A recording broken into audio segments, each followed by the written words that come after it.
꼭 알아야 할 어제의 뉴스.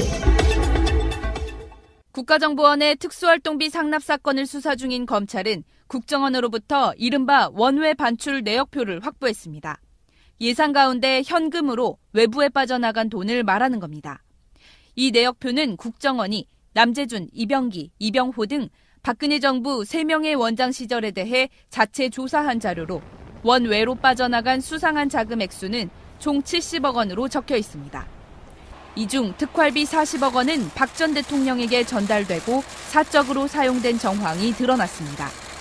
하지만 30억 원의 용처가 불확실한 상황에서 검찰은 전 원장들이 이를 숨기거나 모르쇠로 일관하고 있다며 구속영장 청구 당시 구속 사유로 강조했습니다.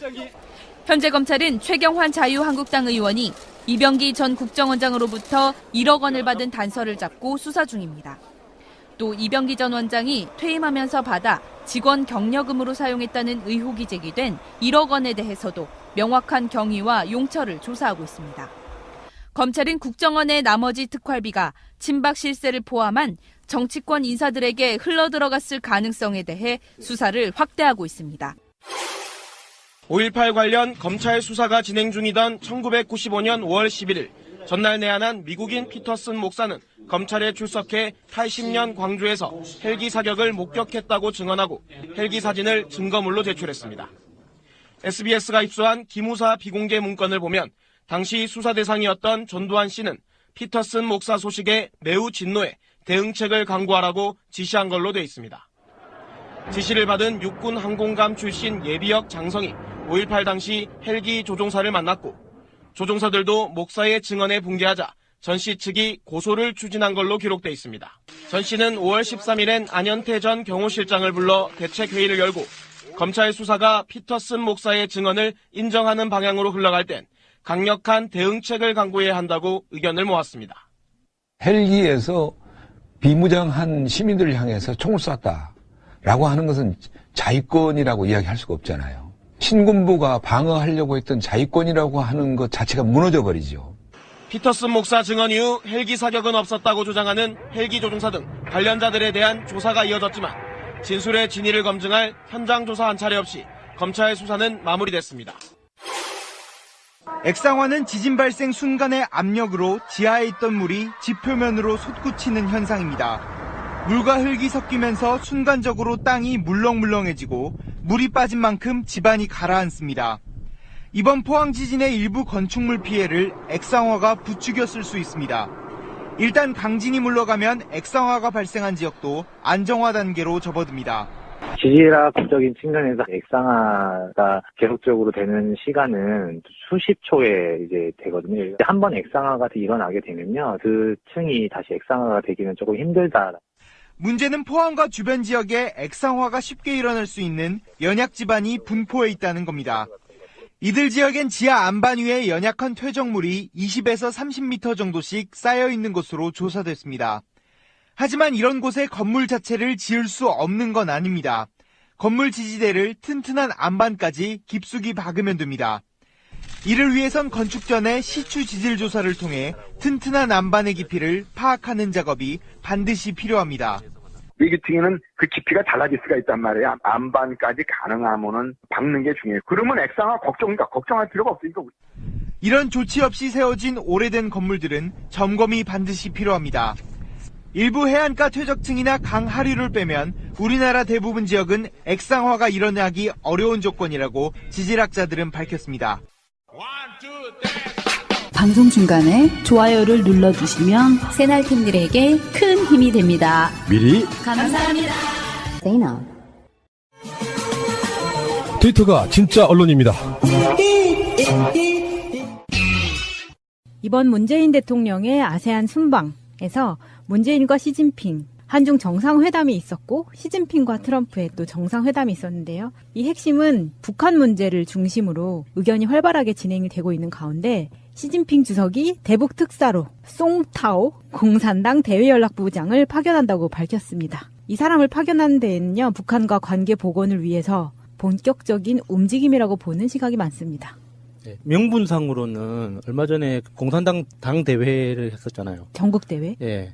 그거에 대해서 이제 북한도 공산당의 그 연합이라고 해야 하나 연대체이기 때문에 북한에 이제 우리 당대회를 개최했고 당대회에서 이런 결정이 이루어졌다라고 이제 일종의 보고 안내를 하러 이제 간 건데 명분이 그런 거고 문재인 대통령하고 시진핑하고 이렇게 있었던 분위기로 봐서는 동북아시아 이 정세를 조금 더 이제 중국의 역할을 더 강화시키기 위해서 물밑 협상 시작하자는 제안을 던지기 위해서 보낸 게 아닌가 하고 그렇게 해석을 하고 있는 거죠, 지금. 지금 현재 중국이라는 나라는요, 사실 이 공산주의는 러시아에서 시작했잖아요. 소비에트에서 시작했는데 지금에 와서는 소비에트 연방이 해체되고 난 이후로는 중국이 공산주의의 본산지라고 자부심을 갖고 있어요.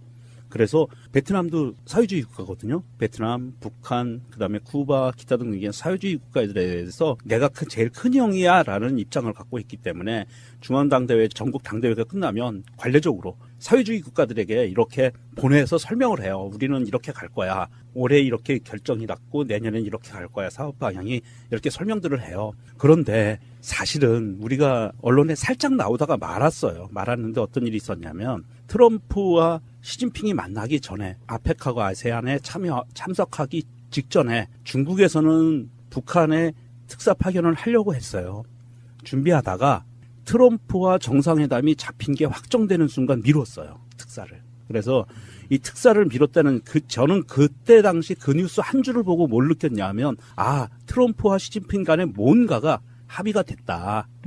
그랬으니까 기존의 특사를 보내던 거를 미뤘구나. 라고 저는 미루어 짐작을 했고요. 그 결론은 뭐냐면 기존의 입장같이 그렇게 공산당대회를 했던 것을 설명을 하고 사업 방침을 설명을 하고 이해를 구하고 우방으로서의 그런 그 침묵을 다지는 이런 게 아니고 뭔가 합의된 거를 갖고 그 합의문을 갖고 북한에 가서 이렇게 하자라고 이야기하기 위해서 준비한 거 아닌가라는 생각을 하고요. 거기에 가장 핵심은 중국이 트럼프와 같이 경제 제재를 갈 거다라는 아마 설명을 할 것 같고 너희들이 이 경제 제재에서 살아남으려면 빨리 미국하고 한국하고 기타 등등 여러 나라들과 관계 개선을 해야 된다. 네. 그러기 위해서는 핵을 지금 당장 포기할 수는 없고 북한 입장에서는 동결이라도 하자. 액션을 취해서 더 이상 악화되는 걸 막자라고 아마 의사를 전하기 위한 목적이 아닌가 저는 그렇게 생각을 해요.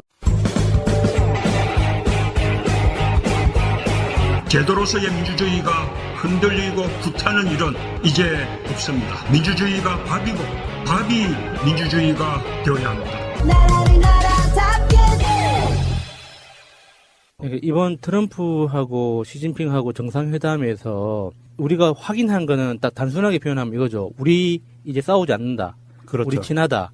그리고 지구상에서 일정 국가는 미국이고 중국은 0.5 당분간만 앞으로 4년 동안은 중국은 0.5야 1등은 미국이니까 인정해줄게 하고 이제 미국에 형식적으로라도 이제 거액의 선물을 줬죠. 이게 각자가 필요한 게 너무나 분명하기 때문인 거죠. 트럼프 입장에서는 달러라는 기축통화를 중심으로 하는 경제 권력, 정치 권력이 대국으로서의 세계적 포지션을 분명히 하는 그런 효과가 있는 거고, 중국으로서는 2021년 공산당 100주년 당대회와 국가 건국 100주년도 이제 그 다음 해에 있거든요. 이런 이제 거대한 이벤트를 앞두고 대외 관계든 내부적으로든 안정이 필요해요. 그래서 예측 가능성을 담보를 해야 되기 때문에 그렇죠. 이번에 이제 트럼프한테 외교적 안정과 내적인 안정을 트럼프한테 돈 주고 산 거죠. 그래서 100주년 기념일 때까지는 동북아시아에서 어떤 사고도 나면 안 되는 거예요. 거기에 지금 가장 머리 아픈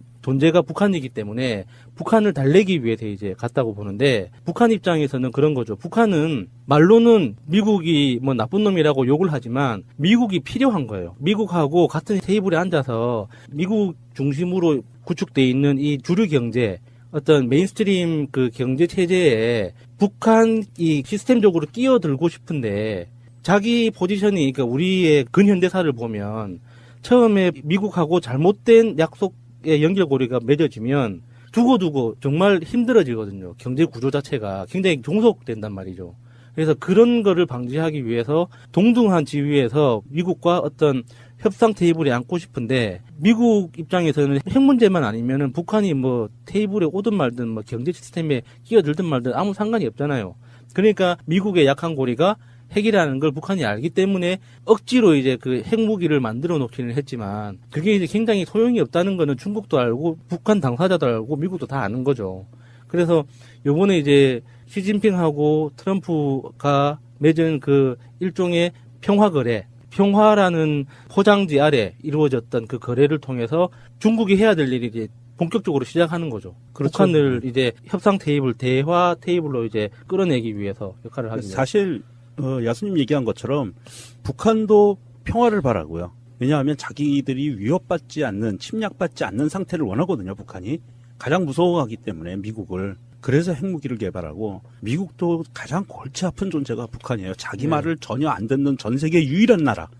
미국을 하나도 안 무서워하는 것 같이 보이는, 자기들을 오히려 협박하는 하나의 나라잖아요. 그런데 양쪽 다 어찌됐든 협상 테이블로 나와서 평화를 원한다고 이번에 명확하게 표현들을 한 거예요. 중국도 평화를 원하고 우리나라도 원하고 미국도 원하고 일본은 따라오는 거고, 그렇게 의사표현을 확실하게 전 세계를 향해서 했고, 북한이 이번에 트럼프가 아세안에 왔던 것에 대해서 비난 성명을 발표를 했는데 굉장히 약한 수준의 비난 성명을 발표했어요. 그 비난 성명들을 보면 예전에는 정말 아주 거칠고 막 도발적인 비난 성명들을 냈지만 이번에는 굉장히 좀 순화되어 있는 성명을 발표했고, 그런 것으로 봤을 때 북한도 어느 정도는 이제는 마음의 준비를 한 것 같고, 이 상태에서 사실은 북한을 대화 테이블로 끌어낼 수 있는 사람은 시진핑밖에 없어요.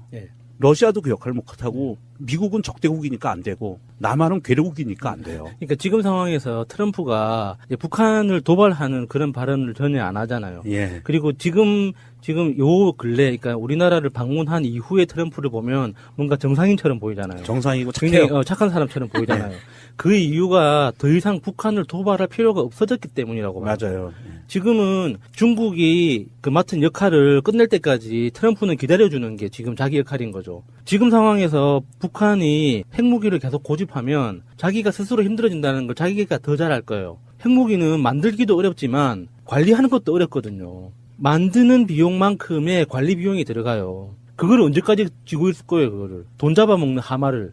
돈 잡아먹는 귀신이라 그러죠. 돈 잡아먹는 귀신을 언제까지 쥐고 있을 거예요. 그러면은 핵무기 관리와 유지 관리에 들어가는 그 비용으로 경제발전에 투자하는 게 자기한테 훨씬 이익이라는 거를 모를 리가 없잖아요, 북한도. 근데 지금 당장은 필요하니까 지금 손에 쥐고 있지만 전체적인 어떤 명분, 지구상에서 사실 미국이라는 존재를 모르고 살거나 무시하고 사는 나라는 있어도 미국하고 적대 관계로 생존하는 나라는 있을 수가 없거든요. 그러니까 북한도 그걸 안단 말이죠. 그러니까 현실적인 인식은 우리들보다 그 중국 고위층이나 북한 고위층에서도 훨씬 더 잘 알고 있을 거기 때문에 그런 현실을 제대로 인식하고 이제 풀어나가자라는 그 과정에서 지금 잠시 트럼프가 입을 닫고 있으면 중국이 역할을 하고, 그 과정에서 문재인 대통령이 계속 제안하는 동반성장이라거나 평화라거나 단계적인 핵 동결 후에 협상을 통해서 단계적인 폐기, 이런 것들이 굉장히 합리적인 조건들이기 때문에 기다려봐야죠, 이제는. 중국의 대북 특사 파견의 트럼프 미국 대통령은 큰 움직임이라며 잔뜩 기대감을 드러냈습니다. 중국 고위급 인사 방북이 1년여 만에 이루어지는 만큼 우리 정부도 예의주시하고 있다고 밝혔습니다. 18차 장대위 시에는 중국의 특사가 당시에 김정은을 면담을 한 바가 있습니다. 관련 동향에 대해서는 저희도 계속 관찰을 하도록 하겠습니다. 관심은 시진핑 주석의 특사로 임명된 숭타오 공산당 대외연락부장의 김정은 접견 여부입니다. 이번 특사는 중국이 과거 당대회 설명차 북한에 보냈던 인사들과 비교하면 급이 낮아서 악화된 북중 관계를 보여준다는 평가가 나왔습니다. 그럼에도 불구하고 숭 부장이 김정은을 만난다면 보다 적극적으로 핵개발 중단을 설득하고 최근 도발 중단을 이어가는 북한의 의도도 파악할 기회가 될 것이라는 관측입니다. 김정은 입장에서는 중국 측 대표를 만나준다는 것은 북중 관계 개선에 대한 자신의 입장을 피력하는 것인 만큼 김정은과의 면담 성사 여부가 향후 북중 관계의 향배를 가를 수 있는 중요한 이슈라고 생각합니다. 물론 김정은을 만나기만 한다고 시진핑 주석의 대북 경고 메시지가 효과를 발휘하는 것은 아닙니다.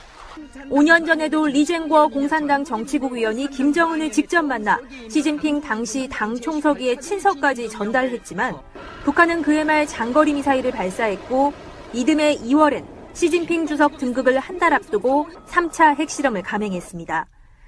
북한 노동신문은 중국 특사 방북일, 국가이익과 국민 안전은 협상 테이블에 올려놓지 않겠다며 쉽게 태도를 바꾸지 않을 것임을 시사했습니다.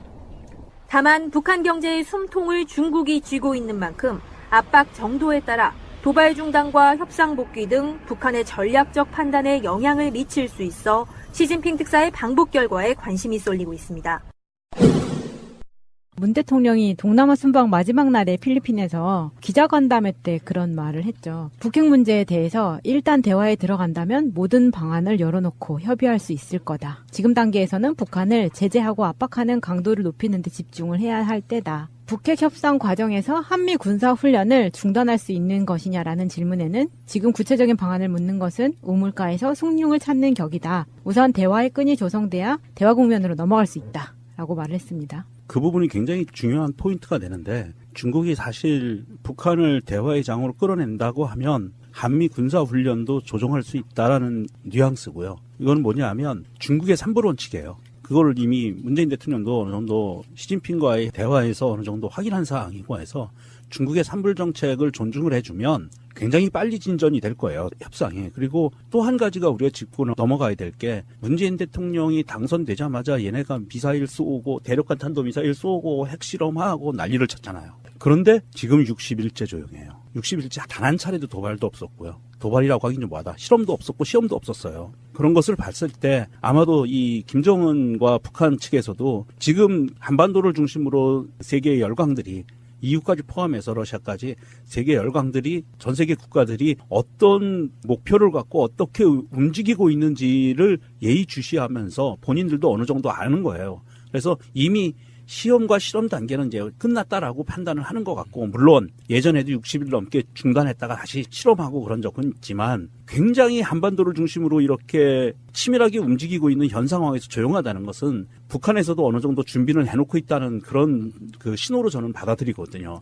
그래서 이번에 시진핑이 트럼프와의 회담 전에 보내려고 하는 특사를 트럼프와 회담이 끝나고 나서 지금 이제 보내는 거는 중국의 명확한 의사 전달을 북한에게 하기 위해서다라고 보고요. 저는 그것이 아마도 조만간 내년 상반기 안에는 어떤 가시적인 성과로 나와서 6자 회담이라든지 확대 회의라든지 아니면 6자 회담까지가 아니면 뭐 3자 회담, 4자 회담이라든 이렇게 뭔가 테이블이 만들어지지 않을까 하는 지금 가능성을 조심스럽게 예측을 하고 있어요. 지금 문재인 대통령이 진행하고 있는 외교의 어떤 성과나 외교하는 그 장면들을 보면 사실 다른 나라 정상이 보더라도 어떤 기대감을 품을 수밖에 없는 모습들이잖아요. 그리고 무엇보다 북한이 핵을 보유할 수밖에 없다고 자기들 스스로가 주장하는, 토로하는 그 이유가 그 카다피 이야기를 하잖아요. 핵이 없으니까 미국이 함부로 이제 그 정권을 무너뜨렸고 뭐 말살해버렸다. 그래서 우리는 그 정권의 생존을 위해서 최소한의 어떤 그 방어책으로 핵무기를 보유할 수밖에 없다. 이제 그러지만 사실 따지고 보면 역사적으로 봤을 때 소련이 핵무기가 없어서 그 망한 게 아니잖아요. 그러면은 핵무기가 있는 나라들은 다 잘 살아야 되잖아요. 근데 아프가니스탄은 뭐라고 설명할 거예요? 이란은 뭐라고 설명할 거며? 이게 핵무기를 보유했다, 근데 핵무기가 있다 없다가 어떤 국가의 어떤 국제적 위신을 말해주는 그 시대는 이미 지나버렸거든요. 예를 들어서 핵무기를 사용할 수 있는 나라가 지구상에 누가 있어요? 핵무기를 보유한 나라들은 많이 있지만 핵무기를 사용할 수 있는 나라는 단 하나도 없어요. 왜냐면은 핵무기를 사용하는 순간 다 같이 죽자 하는 상호 확증 파괴라고 핵 전쟁 이론에서는 이제 검증된 거예요. MAD라고 그러죠. 예. 핵무기는 보유하는 데 의미가 있는 거지 사용할 수가 없는 거거든요. 그러면 보유하고 있는 나라들은 그만큼 경제력이 되기 때문에 그냥 보유하고 버티는 거예요. 정치적 위상을 조금이나마 그 아무것도 아닌 정치적 메리트를 유지하기 위해서 가지고 있는 건데, 사실 북한 입장에서는 그것보다는 생존이나 성장이 훨씬 더 시급한 과제인 거잖아요, 지금은. 그렇죠. 지금 중국의 발전을 보면은 우리가 느낄 수 있는데, 중국이 사실은 40년 전만 해도요, 중국은 정말 헐벗고 굶주린 나라였어요. 어느 정도 헐벗고 굶주렸냐 하면 목욕도 안 하던 나라고 더럽고 막 하여간 우리가 옛날 중세시대를 보는 것 같은 나라가 중국이었어요. 40여 년 전만 하더라도. 그런데 그때 모택동이 중요한 얘기를 하잖아요. 흑묘, 백묘 그런 얘기를 하면서 미국과 핑퐁 해결하면서 문호를 개방하고 경제발전을 시작을 해요. 경제개발을 시작하고 인민을 잘 살게 하는 목적을 갖고 잘 먹고 잘 살게 하자라는 걸 갖고 국가를 경영해 나가기 시작을 하거든요. 그러면서 불과 20년 만에 중국이 확 뛰어오르는 거예요. 90년대에 오면서 그리고 90년대에 우리나라하고 수교도 하고요. 이런 상황이 오면서 그리고 20년이 지나니까 넘버원을 다투는 상황까지 온 거예요. 이런 상황을 봤을 때 중국이 발전한 상황들을 보면은요, 사실 인류가 특히 나라가 어떤 정책을 갖고 어떤 비전을 갖고 경영이 됐을 때 그 국민, 인민들이 조금이나마 풍족하게 어렵지 않게 헐벗고 굶주리지 않게 살 수 있느냐가 명확히 드러나는 거거든요. 세계에서 가장 가난한 나라에서 세계에서 가장 부자 나라의 단계까지 40년밖에 안 걸렸어요. 우리나라 한강의 기종은 게임이 안 돼요. 그 정도로 왔는데 북한이 놓친 게 그 타이밍이에요. 북한은 70년대까지는요. 대한민국보다도 훨씬 잘 사는 나라였어요. 우리나라가 정말 헐벗고 굶주린 나라였었고 북한은 그 배급 체제도 잘 돼 있고 사회주의가답게 뭐 집 걱정 안 하고 옷 걱정 안 하고 먹는 걱정 안 하고 사는 나라였어요. 단지 좀 가난했지. 그래도 우리나라보다 부자였어요. 물론 필리핀도 그전에는 우리보다 부자였습니다.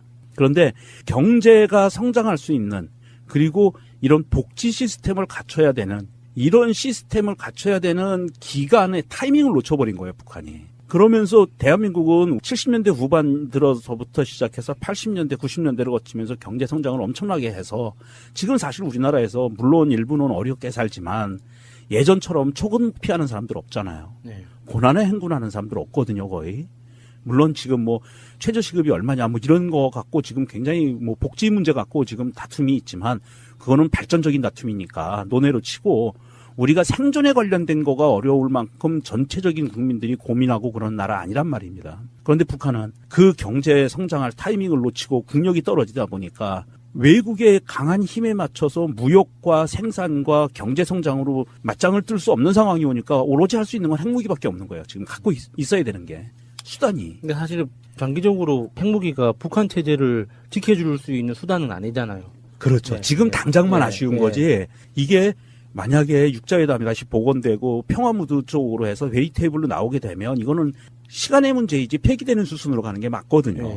그래서 문재인 대통령도 우리 민주정부 3기에도 한반도 비핵화라는 거에서 남한이 우리나라가 핵무기를 가지면 안 된다라고 계속 이야기하고 있는 거예요. 저 홍발정 이런 애들이 계속 핵무기를 사다오라고 얘기하지만 전혀 안 돼. 이건 안 돼라고 얘기하는 거는 한반도 비핵화 우리가 명분이 있어야 북한한테도 주장할 수 있어서 그렇게 하거든요. 그래서 역사적으로 북한이 여러 번의 그 타이밍을 놓쳤어요. 물론 우리나라도 굉장히 많은 우여곡절을 겪었지만 우리나라는 그나마 박정희가 죽은 79년도 사건 그리고 80년대 엄혹한 사건을 다 시기를 거쳐내고 87년 헌법 개정을 한 87혁명이 있었지. 그 다음에 그 이후에 또 이 엄혹한 시간을 한 9년 겪으면서 이번에 촛불혁명으로 전 세계의 민주주의에 대한 어떤 한 획을 그은 나라가 됐어요. 경제도 이 정도면 사실은 못 사는 나라가 아닌데다가 민주주의 시스템이라는 게 오히려 원래 발상지 유럽 그리고 현대민주주의를 가장 잘 사용하고 힘이 센 나라라는 미국이라는 것 나라보다도 월등히 수준 높은 민주주의 시스템을 우리가 갖춰나가고 있거든요. 이런 거를 봤을 때 그 정부와 나라와 국민들이 권력을 갖고 있는 사람들이 타이밍을 적재적소에 그 정확한 타이밍을 잡지 못하고 이상한 방향으로 나가면 어떤 결과가 나오는지 우리가 눈으로 보고 있는 거거든요. 지금 북한은 사실은 지금 북한이 핵을 갖고 있음으로 해서 미국과 중국과 우리나라가 일본이 긴장을 하는 건 맞아요. 현재 상태에서 그거는 맞아요. 그래서 없는 것보다는 있는 게 더 무서운 건 맞는데 실제로 미국이 북한을 상대로 군사행동을 하는 게 핵 때문에 군사행동을 못하는 건가는 아니에요. 북한이 갖고 있는 무기 시스템이 미국이 북한을 치면 북한이 미국에다 핵미사일을 쏘니까 못 치는 게 아니에요. 남한이 박살나니까 못하는 거거든요. 지금 이게 국뽕으로 마무리될까봐 좀 걱정되긴 하는데 사실 인류 역사상 검증된 가장 강력한 무기는 민주주의라고 하잖아요. 이제 북한도 이제 그 정도는 알 텐데 그 김정은이라는 독재자의 어떤 위치가 이게 좀 위태로우니까 발악을 하는 것 같지만은 곧 순리대로 가지 않을까 기대해 봅니다. 북한도 사실 자기들 헌법은 이렇게 돼 있어요. 국호도 조선민주주의인민공화국이라고 돼 있고요.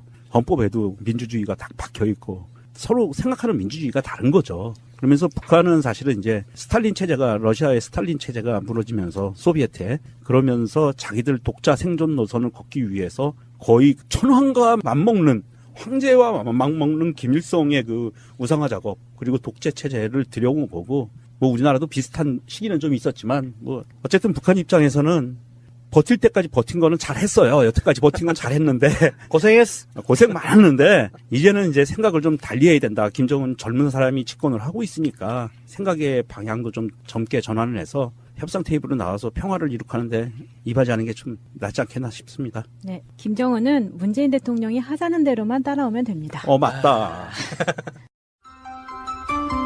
새가 날아든다는 여러분들의 하트를 먹고 삽니다. 잊지 않으셨죠? 에피소드 제목을 누르고 플레이가 되면 오른쪽 위에 하트를 꾹 눌러주세요. 오늘도 감사합니다. 더 많은 분들이 들을 수 있도록 하트 꼭 눌러주세요. 지난 방송에 나오셔가지고 반응이 폭발적이었던 분 다시 한번 모셨습니다. 사실은 너무 빠르게 나오신 게 아닌가.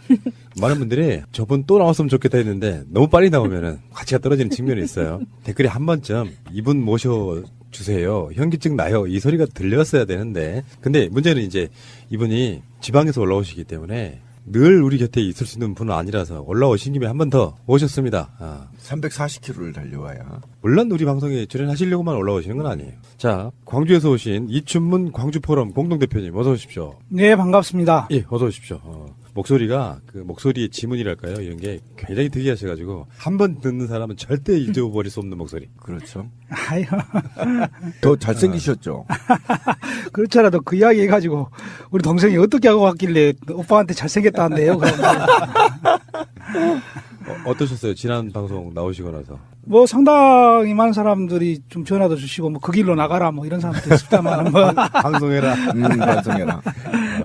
이명박근혜와 이렇게 싸우는 어떤 과정에서 가장 많은 인원이 있을 수밖에 없는 게 광주 호남 쪽이잖아요. 저희들 애청자분들 중에 광주 호남 분들이 굉장히 많으세요. 네. 많은 것 같습니다. 예, 그래서 광주에서 이제 광주 사람 아는 사람인데 이춘문 뭐 이렇게 이야기하다 보면 뭐 저분이 새날에 나왔어 뭐 이렇게 화제가 됐던 것을 제가 여기저기서 좀 들었고요.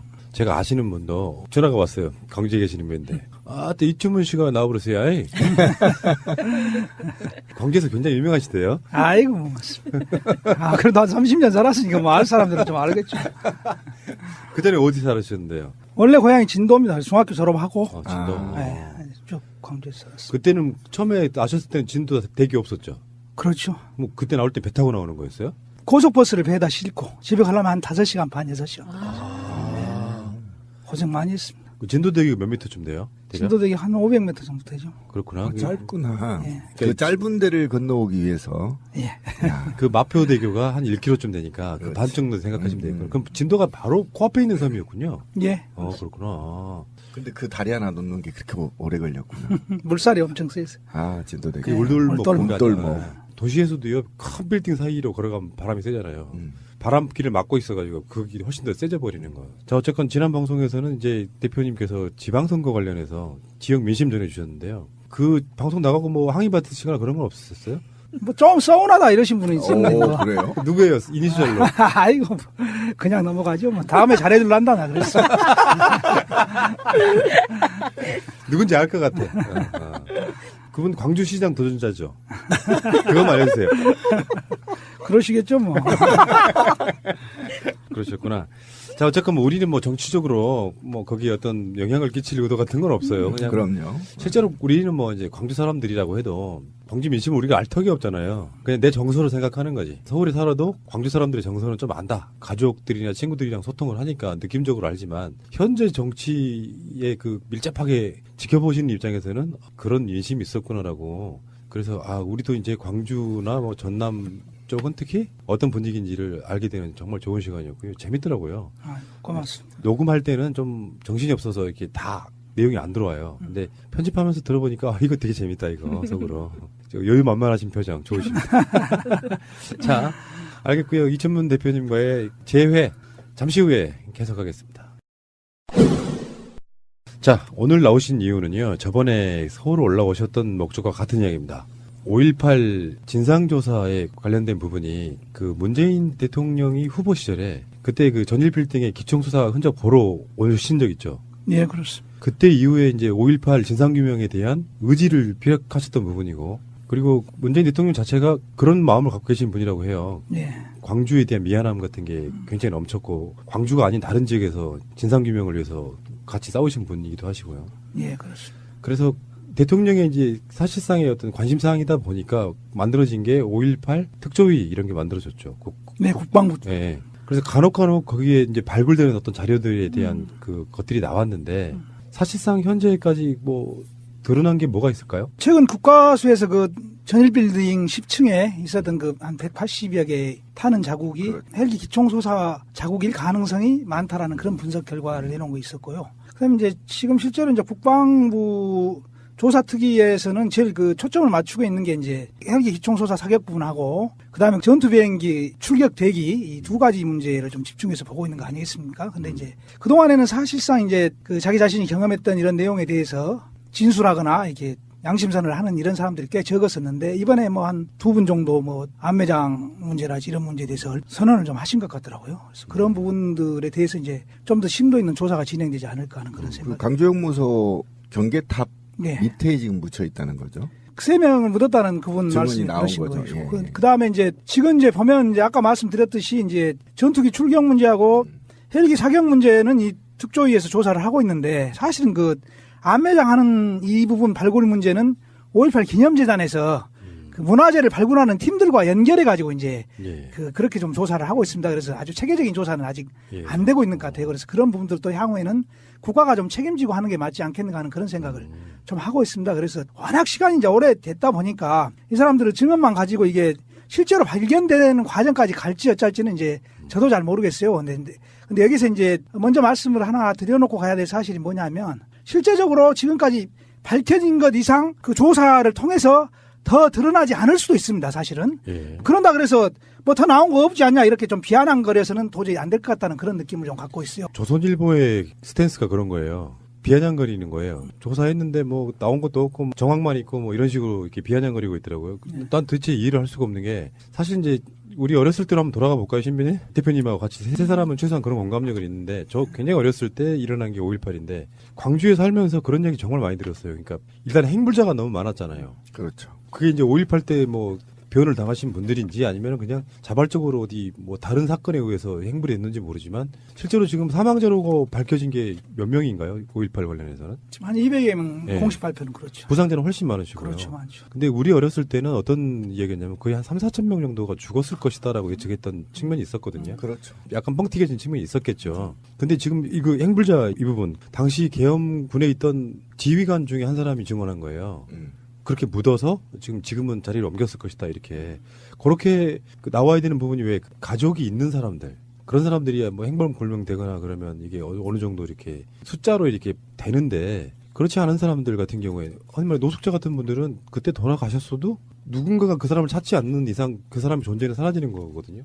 2,000명, 3,000명 뭐 이런 이야기는 이제 그 사람들 사이에서 좀 해자됐던 이야기인 것 같고요. 실제적으로 이제 항쟁 기간을 전후해서 행불자 신고를 좀 받았었습니다. 근데 행불자로 신고하신 분들이 한 300여 명이 신고를 했는데 이제 뭐 이런저런 거 다 따지고 이제 다 털고 나니까 5.18 행불자로 인정됐던 사람들이 한 81명 정도 됐어요. 그러면 이제 81명 정도 됐는데 그랬는데 이제 무용고자 묘지가 있습니다. 이제 5.18 묘지에 가면 그 무용고자 묘지에 묻힌 무명 열사가 5명이에요. 그러면 한 76명 정도는 행불됐다고 신고가 됐는데 그 사람의 행방은 지금도 묘연을 해갖고 있는 거죠. 그래서 이제 다른 이야기를 다 털더라도 한 70여 명 되는 사람들에 대해서는 좀 진상규명이 돼야 되지 않겠는가 하는 그런 생각들이 있는 거죠, 사람들한테. 그게 그 숫자가 이제 군인이 당시에 몰래 묻었거나 시신을 훼손한 거라고 전 보고 있거든요. 그렇지 않고 이게 해석이 안 돼요. 왜 그러냐면 저희 이제 당숙벌 되는 분이 한 분 광주 사시는데 임동에 사시나요? 거기 사시는데 광주 항쟁 그쯤에 사라지셨어요. 네.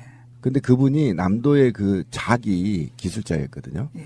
근데 이제 저희는 죽은 걸로 포기를 했었죠. 시신을 못 찾는 걸로. 근데 결국은 한 지금으로부터 7년 전에 섬에 있다가 잡혀갔다가 왔거든요. 그러니까 그런 어떤 전반적인 걸 다 한번 따져 보더라도 올 수 있는 사람은 거의 왔다고 보거든요. 죽지 않았으면 제가 볼 때는. 행불자 중에. 예, 그렇죠. 그렇잖아요. 다 그때 제가 그때 이제 3이었는데 제가 뭐 어디 집 나갔다 그러면 지금쯤 어디 부모라도 찾았겠죠. 예를 들면 집이 싫어서 나갔다고 한다면. 그러면 지금 행불자 같은 경우가 80 몇 명 같은 경우는 어쨌든 지금 어딘가에 누군가에 의해서 죽임을 당해서 어디인가 묻혀 있다라고 저는 그렇게 어릴 때부터 믿고 왔어요. 근데 그거를 지금 찾는 작업들이 이 특조에서 이루어지는 거고, 그리고 이제 그 당시에 그런 모습을 본 걸 지금 제보를 받는 거 아닙니까? 그런 측면에서는 빨리빨리 당시 공수부대나 이렇게 지원했던 사람들이 나이가 이제 한 60정 전후 됐잖아요. 그러면 좀 양심선언도 좀 하시고 설명을 안 밝히더라도 그 쯤에 가서 찾아봐라. 이렇게라도 좀 조언을 해주는 게 좋은 게 아닌가. 그렇죠.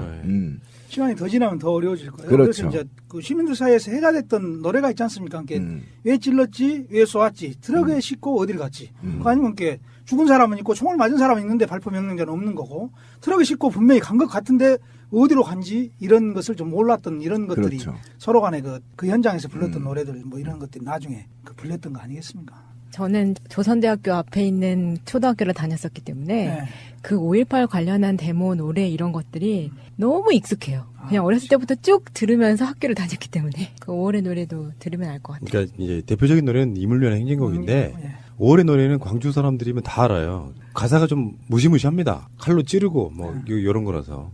자, 최근에 나온 것 중에 85년도에 80위원회라는 걸 구성했대요. 전두환 정부가. 이게 어쩌면 최근에 목도하고 있는 아주 비슷한 상황이 저는 세월호 사건이라고 보는데, 세월호 사건도 박근혜 정부에서 비서실 차원에서 조직적으로 뭔가 이게 사회 이슈화 되는 걸 막기 위해서 엄청 노력했다는 게 최근에도 나왔거든요. 예.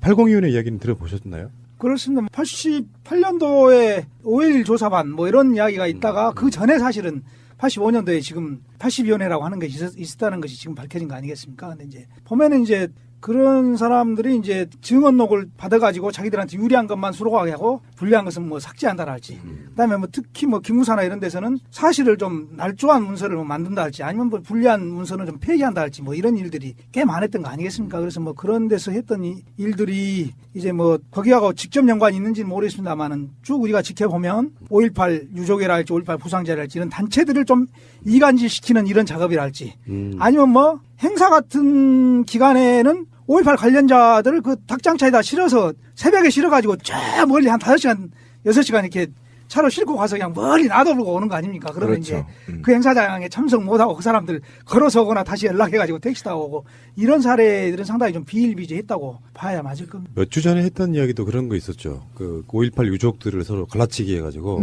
협조적인 쪽에는 지원해주고 협조적이지 않은 쪽은 특별 관리하면서 이렇게 탄압하고 이 방식으로 해서 5.18 유족분들도 그런 식으로 갈라치기를 많이 당했던 걸로 알고 있는데요. 뭐 그렇죠. 뭐 초창기에는 5.18 진상규명이랄지 이런 것들을 좀 원칙적으로 좀 주장하면서 원칙적으로 문제를 풀고자 하는 이제 그런 단체들도 좀 있을 거고, 그렇지 않고 이제 그런 진상규명이나 이런 데 초점보다는 좀 더 그 뭐랄까 그 보상 쪽이랄지 이제 이런 데다 좀 더 초점을 맞추려고 하는 이제 이런 경향들이 있었을 거 아닙니까? 그래서 뭐 그런 것들도 좀 사이에서 좀 조작하고 좀 서로 좀 이간질 시키는 이런 작업들이 좀 있었습니다. 왜 그러냐면 저희들이 이제 주로 5.18 끝나고 나서 뭐 84년도부터 광주 IWCA에서 사회운동 단체들이 다 모여 있었고, 거기에 이제 5.18 유족회라 할지 뭐 5.18 청년회랄지 이런 데가 다 들어와 있었기 때문에 그런 데 이제 보면은 그런 이야기들을 또 많이 오가고 그랬던 뭐 전형적인 수법이잖아요. 국가 수법이고 80대 어차피 82호내가 비밀 조직을 만들어서 분열 공작하고 증거물 훼손하고 주요 문서 파기하고 이 행위를 이제 했다는 거 아닙니까? 그게 이제 공식 문서, 국가 공식 문서로 발견이 된 거거든요. 얼마나 조직적으로 지난 노태우 정권까지 얼마나 강주 5.18 항쟁에 대한 진상을 밝힐 수 없도록 온갖 모략과 음해 이런 것들을 통해서 지금 다 증거들이 소멸된 상태 거의. 네, 그렇습니다. 그런데 그거를 찾아가야 되는데 새로운 특별위원회가 이거를 못 찾는다고 해서 그것이 진실이 아닌 것처럼 호도하는 이런 더러운 언론들도 있고 또 관련자들도 있죠. 최근에 보도 보니까 그 국방부의 5.18 특별조사위원회 이게 이제 기간이 연장될 거라고. 네, 원래 2개월 잡았으니까 거의 끝나갈 즈음이죠 지금. 너무 짧지 않아요, 근데? 맞습니다. 이제 서류보다 보면 아마 다 끝나는 시간 같은데. 저는 이제 이런 생각 해봐요. 이거는 역사적인 어떤 배린적 사건이잖아요. 어마어마한 참사에 그렇죠. 가까운 학살인데. 그럼 진상이 밝혀질 때까지 가동을 해야지. 특조위를 2개월, 3개월, 1년 맞아요. 이렇게 기한을 두는 게 웃기지 않습니까? 어떻게 보면. 지금 이야기되는 것은 2개월만 더 연장하는 쪽으로 이야기되고 있는 것 같은데 상당히 일정한 성과가 나올 때까지 좀 연장해서 가는 게 맞지 않냐 싶습니다. 그거 이유는 지금도 5.18이 밝혀지면 안 되는 사람들이 전개에 있기 때문이에요. 이명박 때문에 다스네 무슨 진상규명인의 검찰 출두네 이런 얘기가 나오지만요. 솔직히 말씀드리면은 이명박보다 한 1000배는 더 나쁜 놈이 전두환이에요. 그럼 비교가 안 되죠. 그러니까 그거는 살인마에 가까운데 비교가 안 되지. 근데 멀쩡하게 이 사람이 살아있고 경호도 받고 있어. 전직 대통령으로 지위는 잃었지만 경호까지 받고 있단 말이에요. 그런 사람의 역사적으로 봤을 때는 사실은 정상적인 나라라면 그 사람이 내란이라든지 등등으로 이렇게 잡혀 들어갔을 때 사실은 사형시켜야 되는 게 맞잖아요. 보면 이제 독일의 경우나 이런 경우는 보면 수십 년이 지나도 그 전범이라 저런 사람들 끝까지 좀 추적해서 좀 그 죄를 묻고 이런 게 철저하지 않습니까? 근데 이제 우리 같은 경우는 일제시대 때부터 좀 부역했던 사람들부터 시작해서 지금까지 그런 역사적 청산 문제가 어떻게 보면 과감하게 이룩되지는 않았던 것 그런. 근데 어쨌든 전두환은 사형 선고를 받았잖아요. 받아서 사면된 거잖아요. 대통령 사면되기 때문에 역사적으로는 사형자입니다. 1996년 전두환은 1심에서 내란 및 반란의 수괴로 판시, 사형 판결을 받았고 2심과 3심에서는 무기징역. 판결 8개월 만인 1997년 국민화합을 명분으로 사면되었습니다. 제가 이게 왜 강주항쟁이 현 세대의 시대의 사람들, 양심 있는 시대의 사람들은 세월호 아이들한테 빚이 있는 것처럼 당시에 민주주의를 열망했던 대부분의 사람들의 마음속에 강주 시민들에 대한 빚이 있단 말이에요. 그런데 사실은 군사 쿠데타 이후에 지금의 자본이 사실은 저는 형성되어 있다고 생각을 했거든요. 그러니까 지금 SK나 이런 경우가 다 지금 이 군사 쿠데타의 가족들 아닙니까?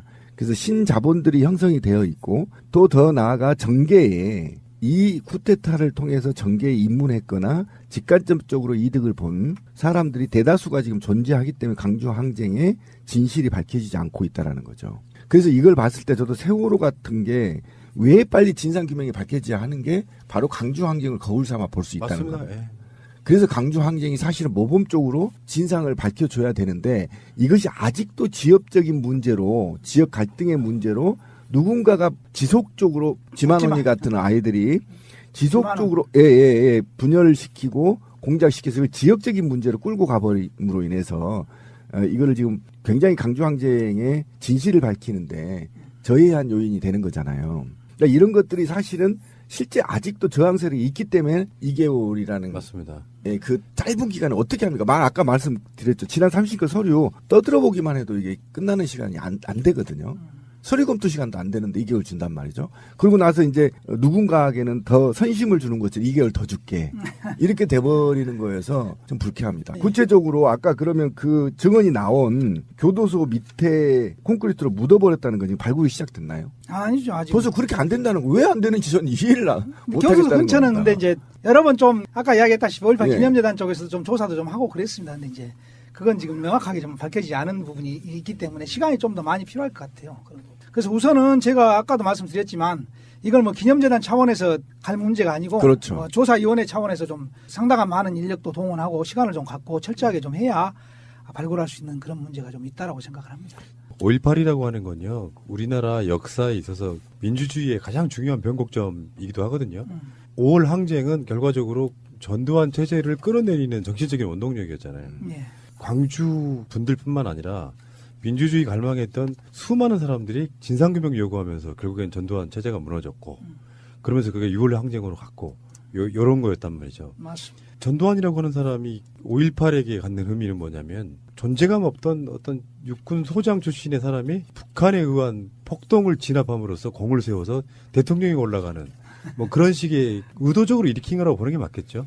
80년 초반부터 이제 79년 지나면서 각종 학생 시위가 발생하고 민주주의에 대한 요구가 꽤 많았지 않습니까? 근데 초반에는 사실은 이 전두환이라는 실체에 대해서 잘 몰랐던 거 아니겠습니까? 근데 그렇죠. 시간이 좀 지나면서 이제 좀 드러났던 거고 그래서 이런 문제들이 아까도 말씀을 하셨지만 사실은 이제 이 5.18 문제는 그 폭악과 이 폭력적인 이 군대에 맞서서 국민이 저항했던 이 저항권을 사실은 1987년에 그 법원 판결로 인해서 좀 저항권을 인정받았던 부분이 좀 있는 거고요. 그다음에 이제 그때 당시 보면 상당히 그 미국 문제에 대해서 상당히 좀 금기시되었던 거 아니겠습니까? 우리 사회에서 사실. 근데 이제 실제로 이제 5.18 항쟁 기간에는 광주시민이 이렇게 죽어가는데 미국이 그냥 눈 감고 있을 리가 없다. 미국의 항공모함이 뭐 오거나 뭐 미국이 지원을 해서 광주 시민을 지켜줄 거라는 그런 좀 그 이야기들도 좀 돌았던 거고 그러나 이제 결국은 이제 그런 일 없이 좀 허망하게 끝났던 것이기 때문에 사실은 이제 그런 데서 이제 미국 같은 경우가 한없이 그 일방적으로 그 자기 그 동맹을 도와주는 이런 나라가 아니고 국가적인 이익에 따라서 좀 움직일 수 있는 이런 그 나라라는 이런 사실에 대해서 좀 눈을 뜨게 된 계기도 되었다고 저는 좀 보고 있습니다. 그러니까 저 어렸을 때 저는 이제 어렸을 때 친구들하고 놀았을 거 아니에요. 미군이 온다는 소문도 있었어요. 그렇습니다. 예, 그래서 굉장히 막 좋아하고 곧 이제 해방된다라고 생각을 했었는데 실제 지금 최근 문서에 의하면 미국이 승인했다는 거죠? 승인한 것이 많고 좀 막은 부분도 좀 있고 예. 그 결국은 전두환을 인정해줘 버리는 미국 수. 그랬기 때문에 가능한. 이렇게 보시면 되죠. 이제 우리가 전시 작전권도 평시 작전권도 없던 시절인데 한국군을 움직이려면 미국에게 이제 거짓 보고했다는 것도 나왔잖아요. 마치 이걸 그대로 두면 베트남처럼 된다. 공산화된다. 그러니까 어쩔 수 없었다. 사실상 미국의 묵인하에 이루어진 부분이 있다고 보는 게 맞고 저 어렸을 때 기억납니다. 광주 오적이라고 있었는데 전두환, 노태우, 종호용, 박준병, 미국이었어요. 그러면서 80년대에 진상규명 요구하면서 대학생들이 미 문화원을 들어가고 방화사건을 하고 그랬던 게 바로 그 이유 때문이에요. 그래서 제가 알기로는 제가 성인이 될 때까지도 미 문화원은 광주에 없었습니다. 지금도 없나요? 있습니다. 아, 지금 생겼나요? 그렇죠. 네. 우리 방송에 나오시는 그 김민석 민주연구원장이 그거 사건 관련해갖고 옥살이 한 거예요. 광주요? 아니 이제 서울, 미문화원 서울도 서울에 있으니까 그 옥살이 하면서 6월 항쟁을 못 본 거지. 참. 부산 미문화원 경우에 좀 유명한 문부식 씨 같은 경우. 네. 광주에서는 김현장 씨가. 그러면 이제 연장은 된다고 봐야겠죠. 조사. 네, 뭐 현재 뭐 정권이 뭐 그런 부분에 대해서 상당히 뭐 깊이 있는 조사를 좀 하려고 생각을 하고 있기 때문에 아마 그건 수많은 그 특별한 구체적인 분야에서야 뭐 반대가 있을 수 있지만 큰 줄기에서야 뭐 연장돼야 되지 않겠습니까? 연장이 아니라 그냥 진실이 규명이 될 때까지 법을 개정이 안 되나요? 대통령도 바뀌었는데. 네, 그게 불가능한가요, 그게? 그건 이제 잘 모르겠습니다. 좀 답답해요, 사실. 예. 그리고 이게 이제 5.18 관련해서 자료를 저는 역사 기록관 뭐 이렇게 얘기를 하는데 역사 기록 자료. 저는 이게 역사인가요? 현재 아니에요? 시제가? 어쩌면 그 세력 그대로 있으니까.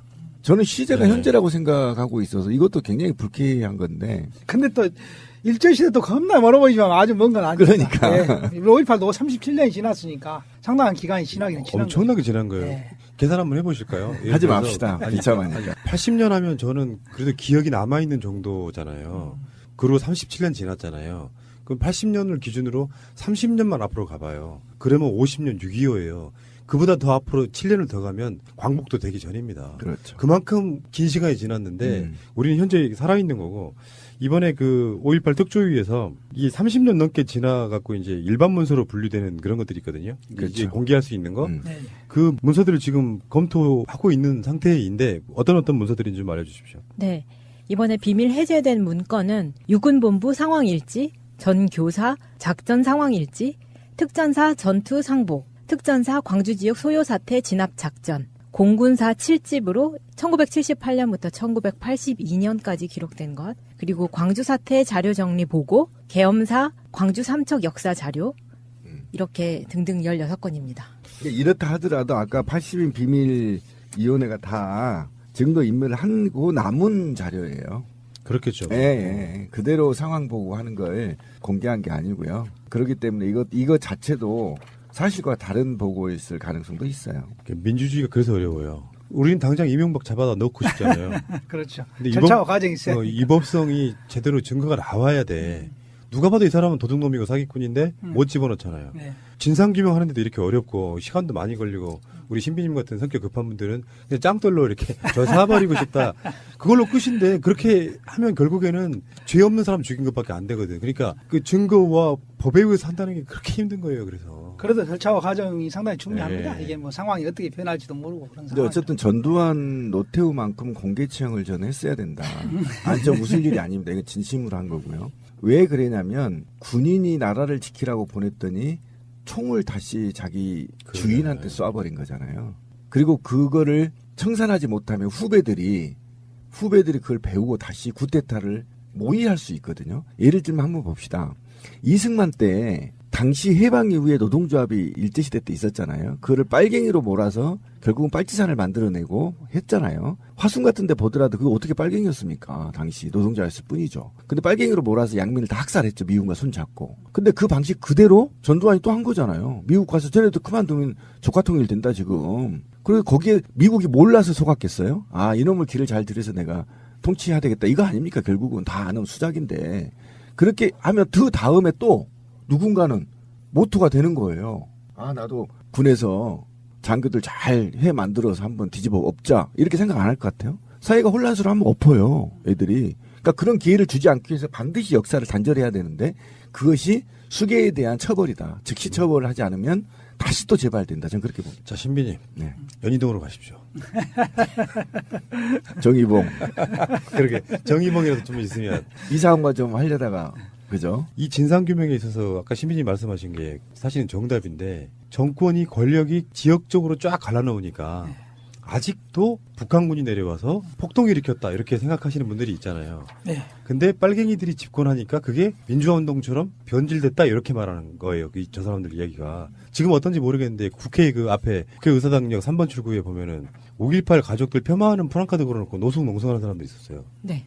지금도 있나 모르겠어요. 지금은 철거됐어요. 네. 그런 시기였단 말이에요. 숨죽이며 살면서 가족들이나 친척들이 수도 없이 많이 죽거나 다쳤는데 어디 나가서 국가로부터 그런 말도 안 되는 죽임을 당했다는 말조차 못해. 그러면 국민들 입장에서 지금도 그렇잖아요. 저쪽 세력들은 무슨 사건 나면 북한과의 좀만 연계돼 있으면 다 빨갱이들이 나라를 엎으려고 한다. 심지어는 문재인 대통령까지도 고영주 얼마 전 방문 이사장은 사실은 그 철저한 진상규명이 없는 게 사실은 이걸 좀 정신을 내고 가는 역사적 토양이 되어 왔다고 생각을 합니다. 그래서 이제 그 부분 아까 말씀하셨지만 그 부분에 대해서 굉장히 저도 그 가슴이 좀 답답한 사람인데 사실은 이제 5.18 때 가두방송을 했던 전옥주 씨가 계시잖아요. 네. 여성분. 네, 그렇죠. 그분은 이제 소위 말해서 간첩명 모란꽃이라 해가지고 간첩으로 몰았어요. 사실은 간첩으로 몰면서 이게 간첩죄로 그 처벌을 하려고 그랬는데 자기 아버지가 전직 경찰이었단 말이에요. 그렇죠. 그래서 신원이 확실해져가지고 간첩죄로 못하고 결국은 이제 포고령 위반하고 내란 음모죄로 밖에 못했는데 그런 문제들이 꽤 그 전가 보도처럼 사실은 뭐 문제만 생기면 북한군이 있었다, 뭐 간첩이 있었다 이런 이야기들을 꽤 많이 하는데 이제 이런 이야기는 좀 제발 좀 그만했을 그러니까요. 때가 되지 않았는가 하는 생각이 좀 들어요. 그래서 이번에 보면 트럼프 국회 연설도 좀 있었잖아요. 보면 한쪽 한국에서는 뭐 사람들이 서로 삶과 국가를 꾸려나가고 자유와 정의를 성취해서 올바른 미래를 만들어가고 있다.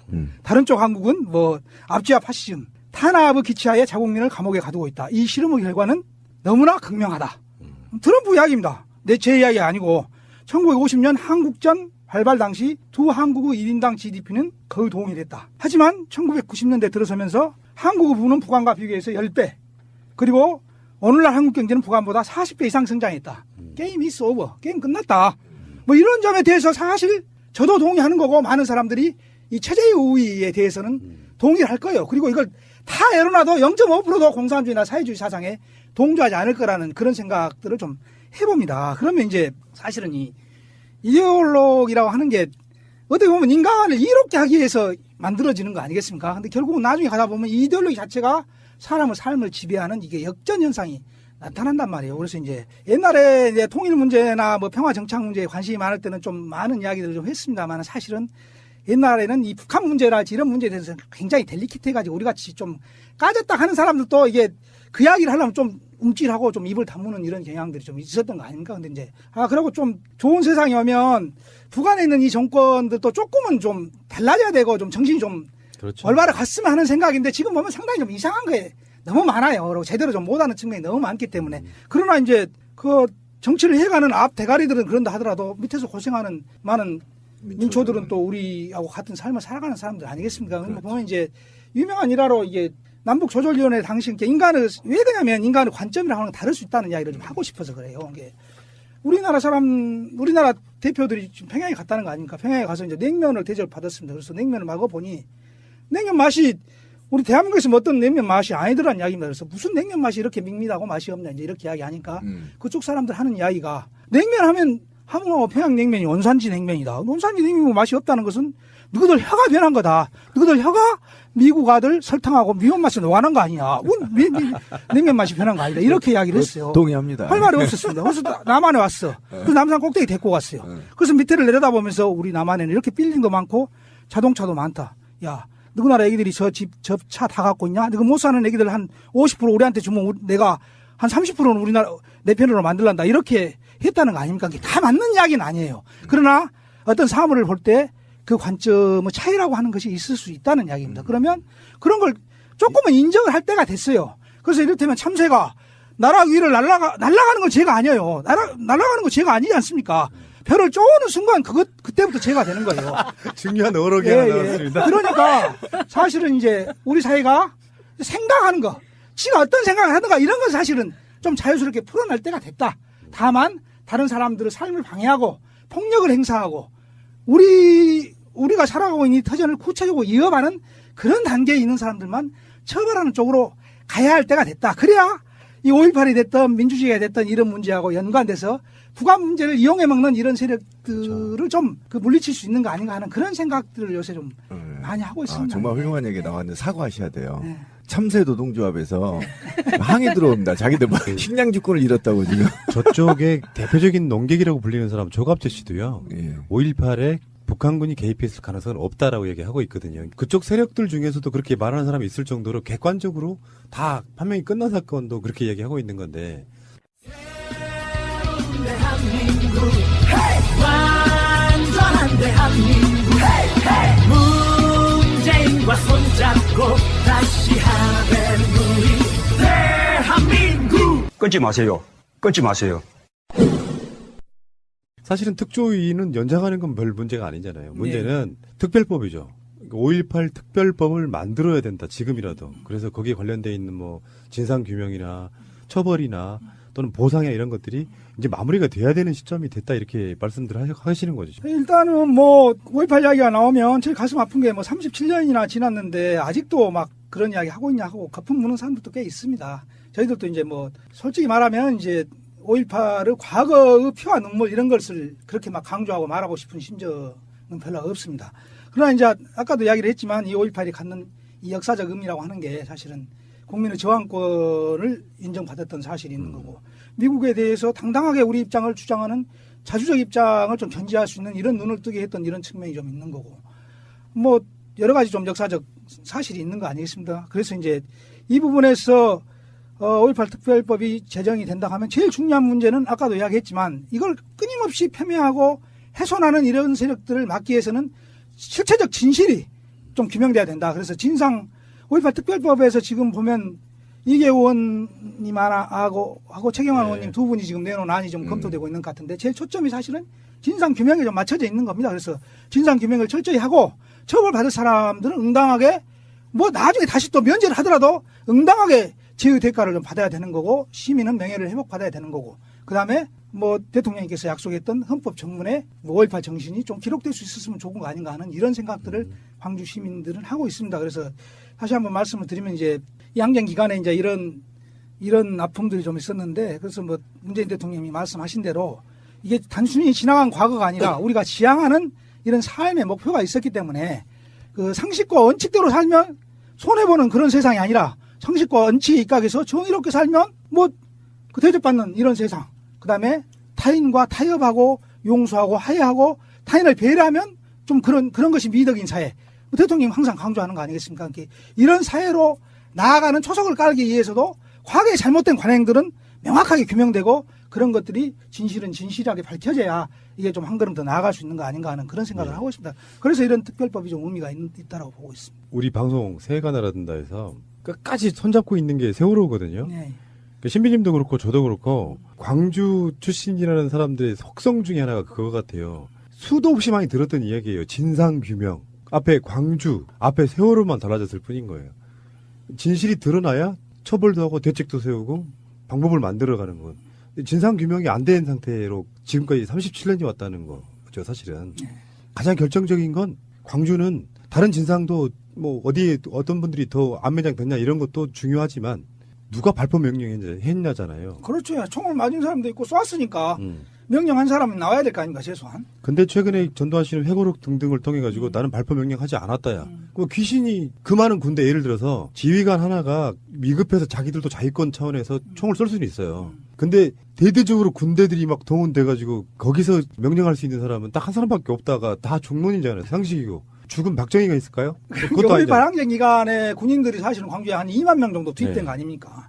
그러면 초창기에는 이제 공식 지휘체계가 있었던 거 아니겠어요? 계엄사령관, 그 다음에 뭐 2군 사령관, 그 다음에 뭐 전교사, 31사단, 그 다음에 뭐 공수부대, 여단, 뭐 이런 식으로 지휘계통이 아마 공식 지휘계통은 그런 식으로 형성이 됐을 겁니다. 근데 나중에 상황이 급박하게 돌아가면서는 지금 이제 비공식 라인이라고 추정하고 있는 게 전두환 보안사령관이 이제 정호영 특전사령관한테 바로 지시가 떨어지면 그게 이제 공수여단한테 지시가 가는 이런 방향으로 가지 않았을까 하는 그런 의구심이 지금 있는 거 아니겠습니까? 그렇죠. 근데 그걸 진짜 증명만 못하고 있을 뿐인데 그런 아마 뭐 여러 가지를 삭제하고 있는 자료들이 나오더라도 그런 자료를 좀 세심하게 살펴보면 그 맥락을 찾아다 보면 뭔가 좀 발견될 수 있는 것이 있지 않을까 하는 그런 생각을 좀 하고 있고요. 결국은 이제 용서를 받기 위해서는 스스로 좀 고백하고 스스로 잘못을 인정하고 그래야 이게 서로 간에 한 발씩 나갈 수 있는 거라고 보고 있는데 뭐 그런 걸 기대할 수 있는 사람들일까 하는 그런 의문은 하고 있습니다만 어쩔지 모르겠습니다. 전두환이 그랬을 수밖에 없는 게 어쨌든 그 바탕엔 지역 감정이 폭넓게 있었고 그 지역 감정과 민주주의라는 사이에서 교묘하게 살아남는 방식으로 지금 살고 있지 않습니까? 그러니까 이런 걸 보면서 저는 지만원을 하나 예를 들어볼게요. 지만원이 강주 항쟁 때 북한군이 공격했다라는 건 대서특필의 꼭지로 뽑았어요. 근데 지만원이 법원에서 졌다. 그리고 북한군 개입이 증거가 없다라고 얘기한 건 단신도 처리예요. 그러니까 이런 것들이 통체적으로 어우러져서 지금 폄하돼 있다라는 거죠. 그래서 특별법을 통해서 이런 거 하나하나까지 전부 얘기가 돼야만 이게 지금 오해도 풀리고 지역적 정서도 풀리고 그리고 이것이 이제 대한민국 아까 말한 대로 화합과 통합을 위해서 어떻게 그러면 마무리를 할 것이냐를 범국민적 차원에서 논의가 돼야 특별법이 필요하다는 거 아닙니까? 그래야만 이게 한 발 더 나아갈 수 있고 아까 말한 대로 용서와 화해 그다음에 다시 화합이 있는 거 아닙니까? 그런 차원에서 하자는 것이지 37년 지난 걸 왜 이제 와서 하느냐? 이건 이미 저는 그런 말을 하는 사람은 이 군사정부에서 이하 직간접 수혜를 받던 사람이라고 저는 생각해요. 저는 그렇게밖에 볼 수가 없습니다. 그런 세력들이 방해하고 음해하는 것이지 일반인들은 당연히 진실을 밝히기를 원하겠죠. 그래서 그 진실이 다시는 세월호처럼 반복되지 않도록. 사실은 세월호도 처음에 부모들 있잖아요. 네. 전라도 쪽으로 모으려고 했었어요. 그런 분위기가 있었어요. 근데 경상도 분들도 많고 거기가 여러 지역에 살아있어 제가 알기로는 실패한 걸로 알고 있거든요. 전라도하고 노조. 예, 노조하고 연결을 교묘하게 지려고 해서 저기 조합원 민주노총 조합원 하나를 찾아가지고 뭐 어떻게 하고 막 하려고 했었어요. 그때도. 지역 정서라는 게 이런 건 좋은 거예요. 예를 들어서 세월호 유가족들이 안산에서 팽목항에서 안산 서울까지 막 걷잖아요. 네. 근데 세월호 유가족들을 환영해주고 경찰이 보호해주는 지역은 호남 쪽밖에 없었다고. 그게 정서가 같기 때문에 그런 거거든요. 저 사람들도 뭔가 진상규명을 위해서 저렇게 하는데 우리처럼 오랜 시간 걸리지 말아야 되는데 이런 감정들이 있는 거거든요. 그렇죠. 이제 그런 것들이 이렇게 뭉뚱그려져서 이제 역사가 오고 있는 거고 더디지만 역사는 발전하고 있는 거고 과정은 신비진 말씀처럼 짱돌로 할 수 없는 절차와 법이 있는 거고. 근데 문제는 5.18 특별법이 저는 아직까지 없었다는 게 더 신기할 정도거든요. 5.18 진상규명 특별법. 저도 놀랐어요. 민주정부 10년 동안 그런 걸 못했구나. 그것도 누군가는 생각을 했을 거라고 생각이 드는데 완강하게 상대방이 거부를 하면 못하는 거예요. 우리가 다뤘던 사건 중에 그 형제복지원 사건 같은 경우만 해도 굉장히 비인륜적인 범죄거든요. 끔찍하죠. 근데 반대하는 세력이 있어요. 아직도 국회에. 어떤 논리냐면은 그래 사람들 많이 몇백 명이 죽었잖아요. 500명 넘게 죽었는데 그 사건도 이거 해주면 다른 거 다 해줘야 돼서 형평성 차원에서 안 돼. 그리고 막고 있어요. 그런 놈들은 그런 국회의원들이 이빨을 뽑아버려야 됩니다. 네. 뽑아버려야 돼요. 제주 4.3은 안 그렇습니까? 5.18은 안 그렇습니까? 네. 이 사람들이 정치권에서 완전히 사라지는 날까지가 저는 개혁의 끝이라고 봐요. 정말 나쁜 사람들이에요. 그럼 뭐 특별법이 만들어질 가능성은 있어요? 법이 만들어지는 과정은 상당히 좀 복잡하지 않습니까? 네, 굉장히 복잡하죠. 지켜봐야죠. 뭐 근데 이제 대부분 사람들이 좀 공감을 하고 있는 내용이 좀 많고 그러나 이제 뭐 자유한국당 쪽에서야 극렬하게 반대하지 않겠습니까? 그래서 아마 쉽지는 않을 것 같아요. 그래서 지금 아직은 논의도 제대로 못하고 2월달 정도 돼야 이게 좀 수면 위로 올라오지 않겠는가 하는 그런 예상을 좀 하고 있더라고요. 근데 이제 이런 것들을 국회의원들 움직이게 하는 것은 뭐 스스로 판단할 수 없으면 여러 가지 뭐 국민적 저항이랄지 국민적 힘을 통해서 그런 의사들이 좀 전달될 수 있도록 하는 수에 다른 방법이 있겠습니까? 다른 건 몰라도 국민의당이 이 법은 반대 못할 거예요. 그렇죠. 그래 국민의당 소속 아닙니까 최경환 의원님도. 그러니까 그분들을 반대 못할 거고 이게 여기 좀 정치력이 들어가 된다고 봐요. 자유한국당 쪽에서는 이게 만들어지는 것 자체가 굉장히 불편한 일이고 법이 만들어져서 뭔가를 하게 되면 언론에 그게 나오고 사회적 이슈가 되면 굉장히 불편한 거니까 어떻게든지 뭉개고 가려고 할 거예요. 노골적으로 반대는 못할 거고. 근데 저는 이제 화가 나는 게 뭐냐면 자유한국당 루의 독재 세력 아류작들은 정권을 잡으면 미친 듯이 칼춤을 추고 우리 쪽이라고 생각하는 사람들이 정권을 잡으면 그렇게 절차를 중요시 여기고 네. 대통령 지지율이 이렇게 오랫동안 네. 지속적으로 이어진 거는 아직도 촛불에 참여한 그다음에 과거에 청산하지 못한 적폐들을 청산하라는 거였거든요. 그러면 이런 특별법을 무슨 생각하고 정치가 필요합니까? 야당이 만약에 합의를 안 해주면 그냥 의장 직권으로라도 일사불란하게 통과시켜야 된다고. 아까 제가 볼 땐 지금 1인 시위하고 있거든요. 그 형제복지원. 지금도? 예. 지금 청와대 앞에서 1인 시위하고 있습니다. 이거는 협상의 대상이 아니잖아요. 사람이 500명이 죽었는데 거기서 간 쓸개 다 빼다 팔아 처먹었는데 이게 무슨 협상이에요. 국민이 그렇게 죽었는데. 근데 그 시작에 이런 건 있어요. 그런 세력들을 의회 권력이 굉장히 의미 있게 과반 정도를 반 가까이를 점하고 있기 때문에 좀 힘든 부분이 있거든요. 결국에는 국회가 뭐 법을 만드는 곳이다 보면 그 세력들을 무의미한 정도로 무력화시키는 시점까지는 굉장히 많은 저쪽의 저항이 있다고 봐야겠죠. 그런 측면도 우리가 관가할 수는 없는 것이고 절차를 밟아서 나가서 만들어 놔야 나중에 똑같은 소리. 최근에 걔네들이 지들이 했던 버릇대로 정치 보복이라고 얘기하는 게 그런 거 아니겠어요? 지들이 그렇게 해왔기 때문에 다 그렇게 보이는 거고 절차와 과정을 좀 거치면서 차후에도 똑같은 일이 일어나지 않도록 예방하는 건 절차와 과정이 전 중요하다고 봐요. 그래서 저도 속마음 같으면 그냥 짱돌이죠. 맞습니다. 절차와 과정 있어야 되고요. 그래서 이제 아마 이게 지지부진하고 잘 안 되면 그 시민들이나 국민들은 보고 있을 거예요. 아마 다음 총선까지 너 기다려라 이렇게 생각하고 계시는 분들도 있어요. 시간이 좀 걸리면 그렇게까지라도 기다려야죠. 제 생각은 이제 아주 젊었을 때는 그런 생각도 있을 수 있었지만 지금으로서는 어쩔 수 없는 것은 또 어쩔 수 없는 겁니다. 그 지점이에요. 예. 지금 국민들이 니네들 보라. 내가 표로 너네들 응징하겠다 하고 있어. 근데 선거철 NL 같은 거짓말을 탁 떠뜨려. 확 실려버린단 말이에요, 이게 미쳐버리는 거예요, 이게. 지금, 이게 계속 반복되는 거 아닙니까? 그래서 강주항쟁은 다시는 종북몰이를 못하게 이거를 매듭을 짓고 가야 무슨 다음에 선거가 있고 보복이 있는 거예요, 제가 볼 때는. 이것도 이 지지분하게 하면요, 선거 때 또 나옵니다. 예, 또 나와요, 이거 간첩 얘기. 사실이 아닌 게 다 밝혀졌는데도 말해. 그런데 언론들이 이걸 받아서 대수특필해. 5.18 특별법을 만들어서 진상규명을 해놓고 법으로 예를 들면 이런 거 있잖아요. 지금 나치에 해당하는 그 장난만 쳐도 법의 처벌을 받는다는 것처럼 5.18에 대해서 폄훼하는 거를 법을 이 특별법에는 그런 게 실릴 수 있단 말이죠. 처벌에 관련된 부분. 그렇죠. 그런 게 실려서 5.18을 지들끼리 마음대로 자기들 정권 쉴드 치려고 북한군 여따위 소리 그런 걸 하게 되면 엄한 처벌이 있지 않습니까? 징역 몇 년씩 살리고 그런 방식으로 이제 하나하나씩 역사를 바로나가는 과정 중에 하나라고 보고 동학혁명은 100년 됐잖아요. 37년밖에 안 됐다는 생각이 어떤 긍정성도 좀 갖고 상당히 많은 수가 저도 포함 살아있잖아요. 긍정적으로 바라볼 필요는 있어요. 그렇다고 어느 날 갑자기 경찰들이 연희동에 가가지고 전두환이 멱살 잡고 끌고 나와서 사형시켜버릴 수는 없잖아요. 그건 민주국가라고 볼 수가 없잖아요. 아니 그건 최고의 민주주의 국가죠. 최상층의 민주주의 국가. 어디 술집에서 하는 이야기. 아니 그게 이제 저는 신비님은 약간 좀 그 트라우마가 있는 분이라서. 그러니까. 눈앞에 사람 죽는 걸 보셨다는 분이에요, 저분이. 그러니까 강주은행 앞에 있었어요. 당시에. 딱 아시죠 무슨 말을 하는지.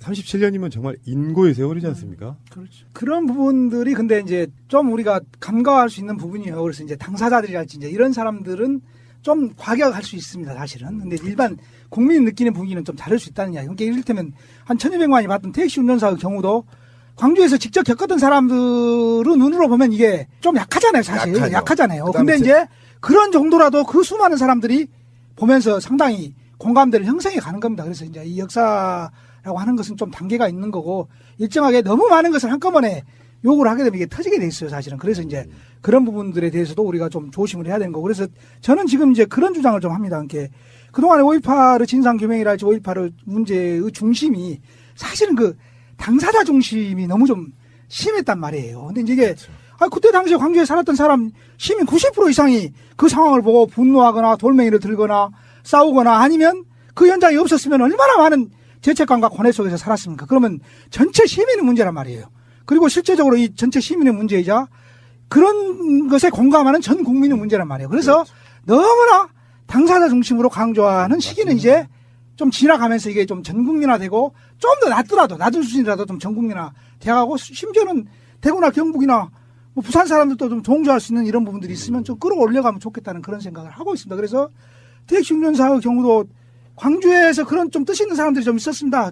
뭐 영화관을 하나 빌려가지고 중고등학생들한테 표를 그 예매해서 좀 볼 수 있게 만든다 할지 이런 사람들이 있었는데 야 우리가 어느 자리에서 그러지 말고 대구나 부산에 있는 영화관을 한두 개 임대해가지고 거기에 있는 중고등학생들이 볼 수 있는 자리를 마련했으면 좋겠다. 이런 이야기들이 나와가지고 실제로 한 서너 군데 이렇게 예약해서 좀 보게 하고 이랬단 말이에요. 그런 것들도 상당한 효과가 좀 있었습니다. 그래서 이제 법은 법대로 가는 거고 국민의 정서를 또 이렇게 또 발맞춰 갈 수 있는 부분들은 또 서로 간에 노력해야 되는 거 아닌가 하는 그런 생각을 좀 합니다. 작년에 아마 촛불 때 모습 중에 하나일 거예요. 5.18 유가족 엄마가 세월호 엄마를 안아주는 장면이 하나 나왔어요. 많이 울었죠. 그게 어떤 감정인지 저는 알 것 같거든요. 네. 다 아시겠죠. 아마 특히 광주 분들은 다 아실 거라고 보는데 내 새끼가 영문도 모른 채 죽었어요. 왜 죽어야 되는 이유도 모르고 죽었어요. 그거 밝혀달라고 30년 넘게 40년 가까이 싸운 부모 입장에서 3년쯤 그거 진상규명해달라고 싸운 부모가 너무 이해가 되는 거예요. 그렇죠. 그게 사실은 민주주의 역사는 피를 먹고 산다는 그 이야기가 그런 것 같아요. 피를 보고 사람이 죽었음에도 불구하고 거기에 쫄거나 무서워하지 않고 분연히 일어서가지고 진상규명하고 책임자 처벌 결국은 다 그 사람들이 최고 권력이었을 테니까 이겨나가는 과정이 민주주의였다 지금까지는. 그런 관점에서 봤을 때 촛불혁명의 여러 가지 결과물들 중에 5.18에 대한 진상규명이 제대로 되게 하기 위해서 특별법이 만들어지는 것도 중요한 것 중에 굉장히 중요한 것 중에 하나다. 이렇게 말씀드리고 싶은 게 지금 집권 여당인 민주당의 뿌리도요. 결과적으로 보면은 김영삼, 김대중으로 시작된 박정희 살해 이후에 전두환과 싸우는 과정에서 5.18 진상규명을 외치고 그러면서 정치인들이 거기 결합하고 같이 일하면서 87년 물론 그전에도 그 정치들이 있었지만 나중에 이제 민한당 대신에 신민당 같은 게 창단되면서 그 뿌리로 지금까지 온 거거든요. 그래서 당헌 당규에 왜 4.19, 5.18 그걸 넣잖아요. 그런 것처럼 오래된 일이라고 해서 거기에 대해서 현 여당이나 이런 분들이 외면하시면 안 된다는 말씀도 꼭 한번 드려보고 싶네요. 예. 특별법은 반드시 하는데 언제 정도 이슈가 내년 2월 정도 된다는 거죠? 네, 그럴 것 같은데. 그러면 우리도 그때에 맞춰서 제대로 한번 방송을 했으면 좋겠어요. 예, 예. 자, 마지막으로요. 멀리 오셔가지고 뭐 인터뷰 시간을 정해놓고 하는 것도 죄송스럽긴 한데 혹시 못하신 말씀 있으시면 좀 더 부탁드릴게요. 5.18 문제에 관해서 엊그제 이제 뭐 저희 포럼에서 저자 직강 강의라 해가지고 이제 이재희 씨를 모셨는데 이제 이재희 씨가 뭔 책을 썼냐면 그 죽음을 넘어 시대의 어둠을 넘어 있잖아요. 1985년도에 표지도 없이 이 출간된 책을 32년 만에 다시 한번 재편집해서 이제 뭐랍니까 개정판을 냈어요. 그래서 이제 그 양반 강의도 좀 듣고 그랬는데 사실은 이제 그 책 그 서문에 그 시카고대 석좌 교수 브루스 커밍스가 그렇게 이야기를 써놨대요. 그러니까 광주의 비극은 서울과 미국의 정치권의 그 합동 작품이다. 이 미국이 그동안 수십 년 동안 한국 독재 정권을 그 지원한 결과였다.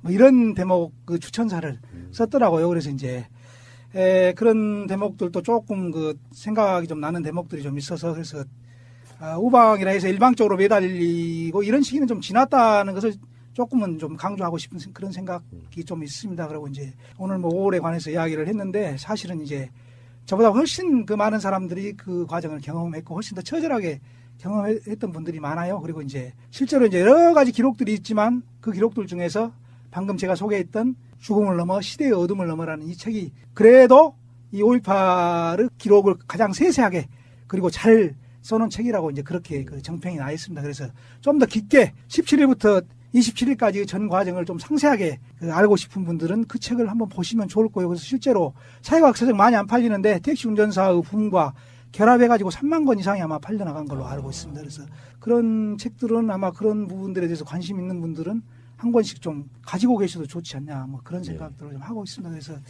앞으로 그 광주 사람들, 실제 당사자들 뿐만 아니라 그 양심 있는 전 국민들이 이런 문제에 대해서 좀 관심을 훨씬 더 깊게 가지고 역사적 진실을 좀 규명하고 또 그런 규명 끝에 더 이상 이 국가란 무엇인가 의문을 우리가 살아가면서 갖지 않고 이 국가가 내가 어려움을 처했을 때 또 우리가 올바른 길을 가고자 할 때 국가가 함께 동행하는 그런 그 사회가 좀 만들어졌으면 하는 그런 바람을 해봅니다. 정말 주옥 같은 말씀이십니다. 가슴에 와닿습니다. 이게 우리나라 민주주의의 기본이에요. 우리 역사도 피해 역사로 지금 만들어지고 있는 거거든요. 그게 너무 아팠기 때문에 사람들이 피를 원치 않는 걸 수도 있다라고 생각이 들어요. 자, 오늘 좋은 말씀 감사드리고요. 다음에 또 나오실 때는 이제 진짜 지방선거 이야기 더 재미나게 할 수 있어야 될 것 같습니다. 얼마 안 남았잖아요, 지방선거도 이제.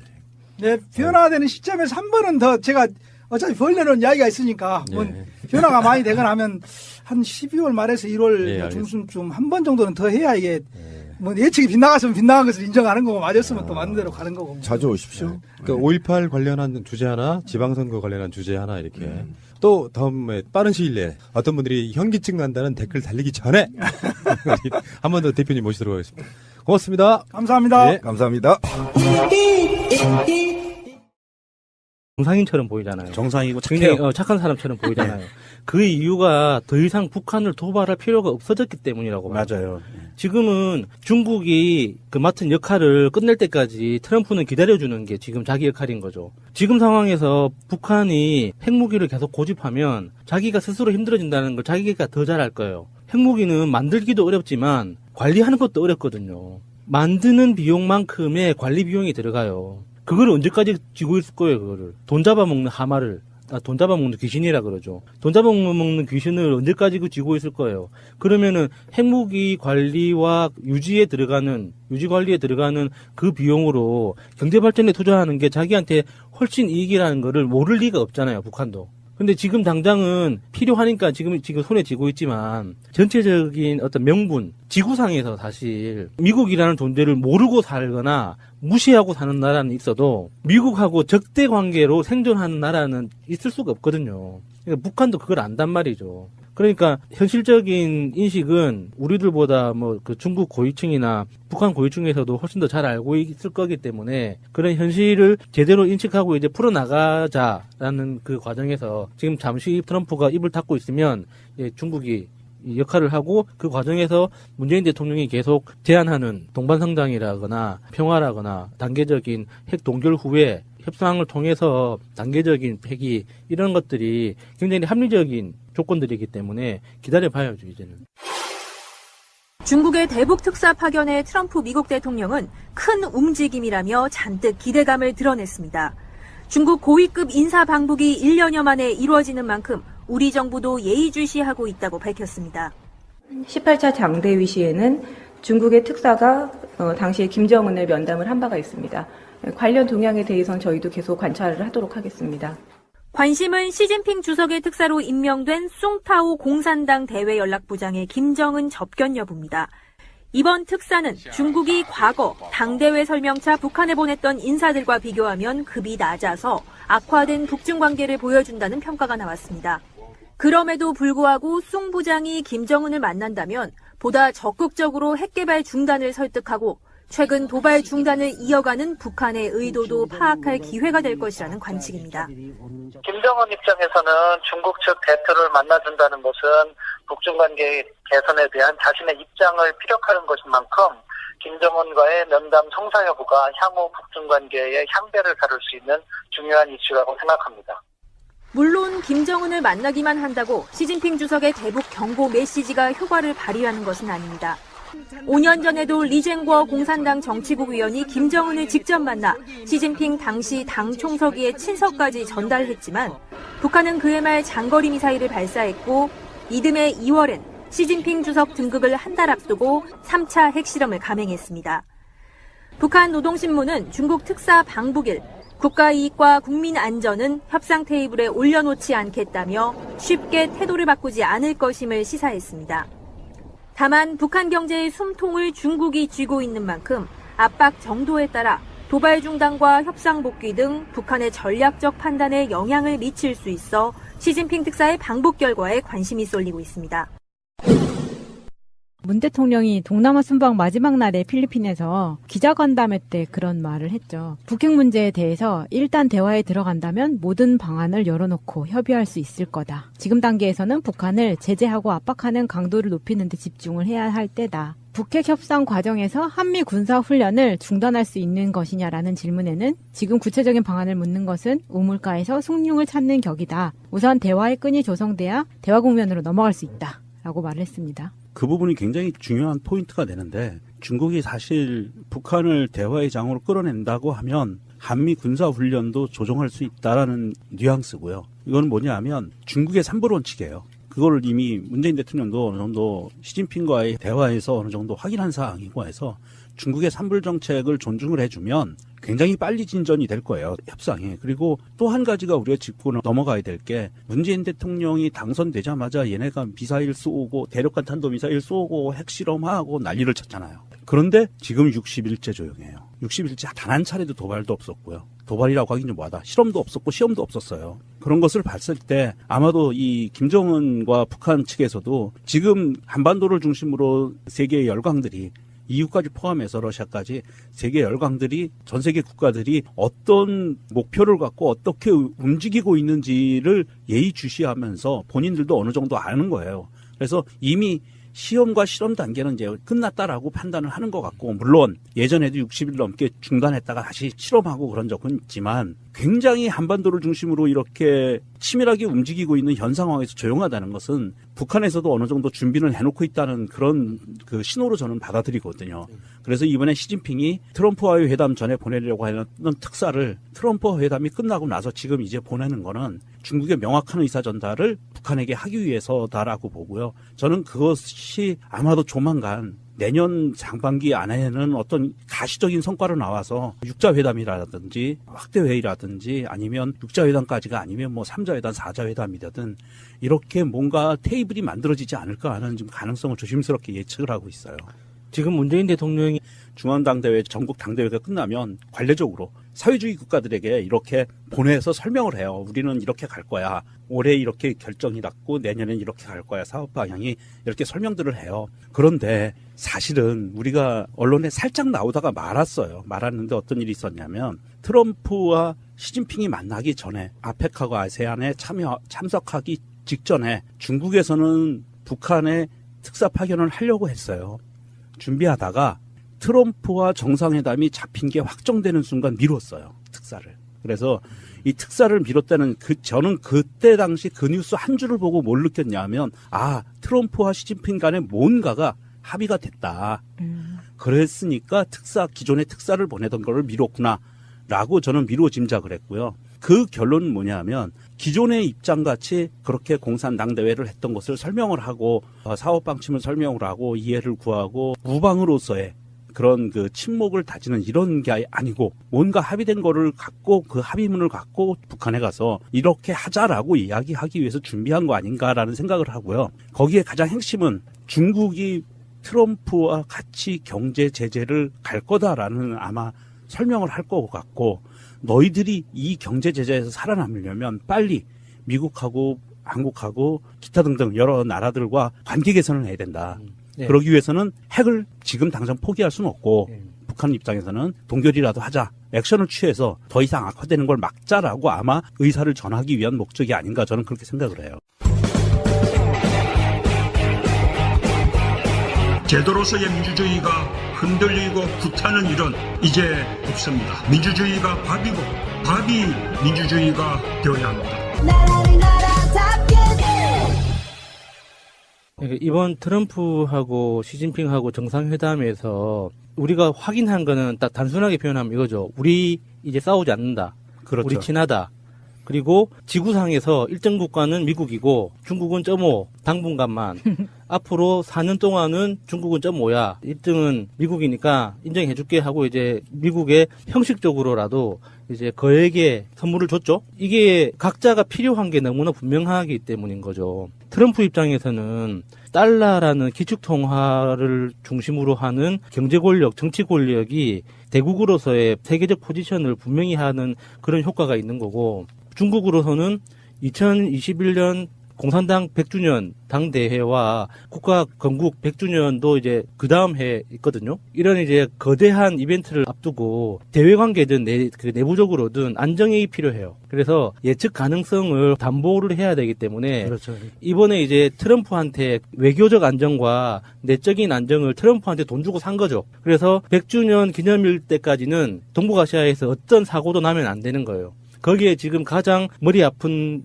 존재가 북한이기 때문에 북한을 달래기 위해서 이제 갔다고 보는데, 북한 입장에서는 그런 거죠. 북한은 말로는 미국이 뭐 나쁜 놈이라고 욕을 하지만 미국이 필요한 거예요. 미국하고 같은 테이블에 앉아서 미국 중심으로 구축돼 있는 이 주류 경제, 어떤 메인스트림 그 경제 체제에 북한이 시스템적으로 끼어들고 싶은데, 자기 포지션이, 그러니까 우리의 근현대사를 보면 처음에 미국하고 잘못된 약속의 연결고리가 맺어지면 두고두고 정말 힘들어지거든요. 경제 구조 자체가 굉장히 종속된단 말이죠.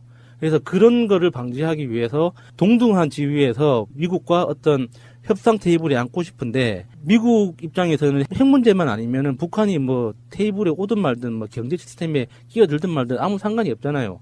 그러니까 미국의 약한 고리가 핵이라는 걸 북한이 알기 때문에 억지로 이제 그 핵무기를 만들어 놓기는 했지만, 그게 이제 굉장히 소용이 없다는 거는 중국도 알고 북한 당사자도 알고 미국도 다 아는 거죠.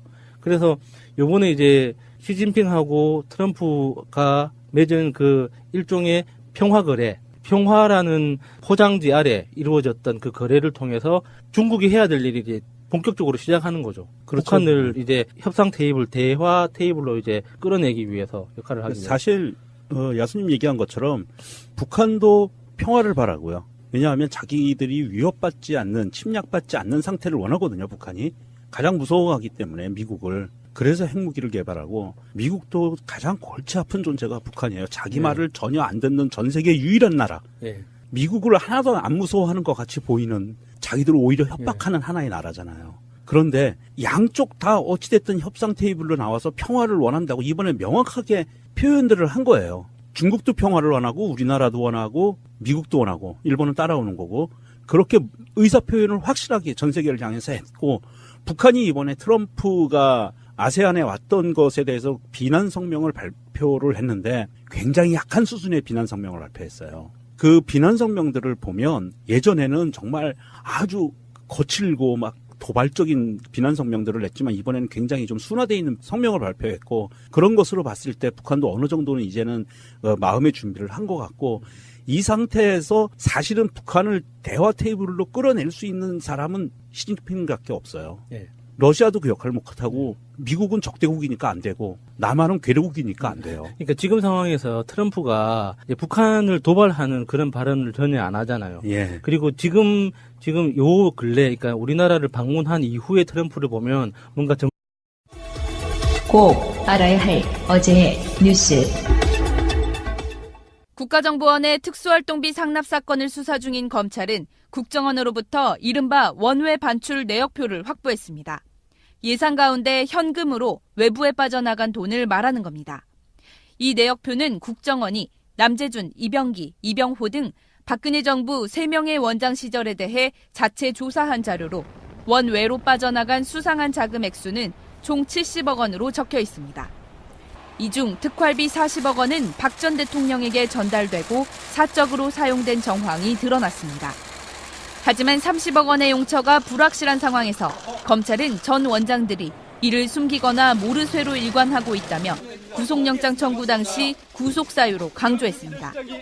현재 검찰은 최경환 자유한국당 의원이 이병기 전 국정원장으로부터 1억 원을 받은 단서를 잡고 수사 중입니다. 또 이병기 전 원장이 퇴임하면서 받아 직원 경력금으로 사용했다는 의혹이 제기된 1억 원에 대해서도 명확한 경위와 용처를 조사하고 있습니다. 검찰은 국정원의 나머지 특활비가 친박 실세를 포함한 정치권 인사들에게 흘러들어갔을 가능성에 대해 수사를 확대하고 있습니다. 5.18 관련 검찰 수사가 진행 중이던 1995년 5월 11일 전날 내한한 미국인 피터슨 목사는 검찰에 출석해 80년 광주에서 헬기 사격을 목격했다고 증언하고 헬기 사진을 증거물로 제출했습니다. SBS가 입수한 기무사 비공개 문건을 보면 당시 수사 대상이었던 전두환 씨는 피터슨 목사 소식에 매우 진노해 대응책을 강구하라고 지시한 걸로 돼 있습니다. 지시를 받은 육군 항공감 출신 예비역 장성이 5.18 당시 헬기 조종사를 만났고 조종사들도 목사의 증언에 붕괴하자 전 씨 측이 고소를 추진한 걸로 기록돼 있습니다. 전 씨는 5월 13일엔 안현태 전 경호실장을 불러 대책회의를 열고 검찰 수사가 피터슨 목사의 증언을 인정하는 방향으로 흘러갈 땐 강력한 대응책을 강구해야 한다고 의견을 모았습니다. 헬기에서 비무장한 시민들을 향해서 총을 쐈다라고 하는 것은 자위권이라고 이야기할 수가 없잖아요. 신군부가 방어하려고 했던 자위권이라고 하는 것 자체가 무너져 버리죠. 피터슨 목사 증언 이후 헬기 사격은 없었다고 주장하는 헬기 조종사 등 관련자들에 대한 조사가 이어졌지만 진술의 진위를 검증할 현장 조사 한 차례 없이 검찰 수사는 마무리됐습니다. 액상화는 지진 발생 순간의 압력으로 지하에 있던 물이 지표면으로 솟구치는 현상입니다. 물과 흙이 섞이면서 순간적으로 땅이 물렁물렁해지고 물이 빠진 만큼 집안이 가라앉습니다. 이번 포항 지진의 일부 건축물 피해를 액상화가 부추겼을 수 있습니다. 일단 강진이 물러가면 액상화가 발생한 지역도 안정화 단계로 접어듭니다. 지질학적인 측면에서 액상화가 계속적으로 되는 시간은 수십 초에 이제 되거든요. 한 번 액상화가 일어나게 되면요, 그 층이 다시 액상화가 되기는 조금 힘들다. 문제는 포항과 주변 지역에 액상화가 쉽게 일어날 수 있는 연약 지반이 분포해 있다는 겁니다. 이들 지역엔 지하 안반 위에 연약한 퇴적물이 20에서 30m 정도씩 쌓여 있는 것으로 조사됐습니다. 하지만 이런 곳에 건물 자체를 지을 수 없는 건 아닙니다. 건물 지지대를 튼튼한 안반까지 깊숙이 박으면 됩니다. 이를 위해선 건축 전에 시추 지질 조사를 통해 튼튼한 안반의 깊이를 파악하는 작업이 반드시 필요합니다. 일기층에는 그 깊이가 달라질 수가 있단 말이에요. 안반까지 가능하면은 박는 게 중요해요. 그러면 액상화 걱정할 필요가 없으니까. 이런 조치 없이 세워진 오래된 건물들은 점검이 반드시 필요합니다. 일부 해안가 퇴적층이나 강 하류를 빼면 우리나라 대부분 지역은 액상화가 일어나기 어려운 조건이라고 지질학자들은 밝혔습니다. 방송 중간에 좋아요를 눌러주시면 새날팀들에게 큰 힘이 됩니다. 미리 감사합니다. 트위터가 진짜 언론입니다. 이번 문재인 대통령의 아세안 순방에서 문재인과 시진핑, 한중 정상회담이 있었고 시진핑과 트럼프의 또 정상회담이 있었는데요. 이 핵심은 북한 문제를 중심으로 의견이 활발하게 진행이 되고 있는 가운데 시진핑 주석이 대북 특사로 송타오 공산당 대외연락부장을 파견한다고 밝혔습니다. 이 사람을 파견한 데에는요, 북한과 관계 복원을 위해서 본격적인 움직임이라고 보는 시각이 많습니다. 네, 명분상으로는 얼마 전에 공산당 당대회를 했었잖아요. 전국대회? 예. 그거에 대해서 이제 북한도 공산당의 그 연합이라고 해야 하나 연대체이기 때문에 북한에 이제 우리 당대회를 개최했고 당대회에서 이런 결정이 이루어졌다라고 이제 일종의 보고 안내를 하러 이제 간 건데 명분이 그런 거고 문재인 대통령하고 시진핑하고 이렇게 있었던 분위기로 봐서는 동북아시아 이 정세를 조금 더 이제 중국의 역할을 더 강화시키기 위해서 물밑 협상 시작하자는 제안을 던지기 위해서 보낸 게 아닌가 하고 그렇게 해석을 하고 있는 거죠, 지금. 지금 현재 중국이라는 나라는요, 사실 이 공산주의는 러시아에서 시작했잖아요. 소비에트에서 시작했는데 지금에 와서는 소비에트 연방이 해체되고 난 이후로는 중국이 공산주의의 본산지라고 자부심을 갖고 있어요. 그래서 베트남도 사회주의 국가거든요. 베트남, 북한, 그다음에 쿠바, 기타 등등의 사회주의 국가들에 대해서 내가 제일 큰 형이야라는 입장을 갖고 있기 때문에 한 방향으로 나가면 어떤 결과가 나오는지 우리가 눈으로 보고 있는 거거든요. 지금 북한은 사실은 지금 북한이 핵을 갖고 있음으로 해서 미국과 중국과 우리나라가 일본이 긴장을 하는 건 맞아요. 현재 상태에서 그거는 맞아요. 그래서 없는 것보다는 있는 게 더 무서운 건 맞는데 실제로 미국이 북한을 상대로 군사행동을 하는 게 핵 때문에 군사행동을 못하는 건가는 아니에요. 북한이 갖고 있는 무기 시스템이 미국이 북한을 치면 북한이 미국에다 핵미사일을 쏘니까 못 치는 게 아니에요. 남한이 박살나니까 못하는 거거든요. 지금 이게 국뽕으로 마무리될까봐 좀 걱정되긴 하는데 사실 인류 역사상 검증된 가장 강력한 무기는 민주주의라고 하잖아요. 이제 북한도 이제 그 정도는 알 텐데 그 김정은이라는 독재자의 어떤 위치가 이게 좀 위태로우니까 발악을 하는 것 같지만은 곧 순리대로 가지 않을까 기대해 봅니다. 북한도 사실 자기들 헌법은 이렇게 돼 있어요. 국호도 조선민주주의 인민공화국이라고 돼 있고요. 헌법에도 민주주의가 딱 박혀 있고 서로 생각하는 민주주의가 다른 거죠. 그러면서 북한은 사실은 이제 스탈린 체제가 러시아의 스탈린 체제가 무너지면서 소비에트에 그러면서 자기들 독자 생존 노선을 걷기 위해서 거의 천황과 맞먹는 황제와 맞먹는 김일성의 그 우상화 작업 그리고 독재 체제를 들여온 거고 뭐 우리나라도 비슷한 시기는 좀 있었지만 뭐 어쨌든 북한 입장에서는 버틸 때까지 버틴 거는 잘했어요. 여태까지 버틴 건 잘했는데 고생 많았는데 이제는 이제 생각을 좀 달리해야 된다. 김정은 젊은 사람이 집권을 하고 있으니까 생각의 방향도 좀 젊게 전환을 해서 협상 테이블로 나와서 평화를 이룩하는데 임하지 게 좀 낫지 않겠나 싶습니다. 네, 김정은은 문재인 대통령이 하자는 대로만 따라오면 됩니다. 맞다. 새가 날아든다는 여러분들의 하트를 먹고 삽니다. 잊지 않으셨죠? 에피소드 제목을 누르고 플레이가 되면 오른쪽 위에 하트를 꼭 눌러주세요. 오늘도 감사합니다. 더 많은 분들이 들을 수 있도록 하트 꼭 눌러주세요. 지난 방송에 나오셔가지고 반응이 폭발적이었던 분 다시 한번 모셨습니다. 사실은 너무 빠르게 나오신 게 아닌가. 많은 분들이 저분 또 나왔으면 좋겠다 했는데 너무 빨리 나오면은 가치가 떨어지는 측면이 있어요. 댓글에 한 번쯤 이분 모셔주세요. 현기증 나요. 이 소리가 들렸어야 되는데. 근데 문제는 이제 이분이 지방에서 올라오시기 때문에 늘 우리 곁에 있을 수 있는 분은 아니라서 올라오신 김에 한 번 더 모셨습니다. 340km를 달려와야. 물론 우리 방송에 출연하시려고만 올라오시는 건 아니에요. 자, 광주에서 오신 이춘문 광주포럼 공동대표님 어서 오십시오. 네, 반갑습니다. 예, 어서 오십시오. 목소리가 그 목소리의 지문이랄까요? 이런 게 굉장히 특이하셔가지고 한 번 듣는 사람은 절대 잊어버릴 수 없는 목소리. 그렇죠. 아유. 더 잘생기셨죠? 그렇잖아도 그 이야기 해가지고 우리 동생이 어떻게 하고 왔길래 오빠한테 잘생겼다는데요.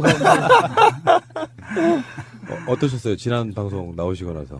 뭐 상당히 많은 사람들이 좀 전화도 주시고 뭐 그 길로 나가라 뭐 이런 사람도 있었다만 뭐 방송해라.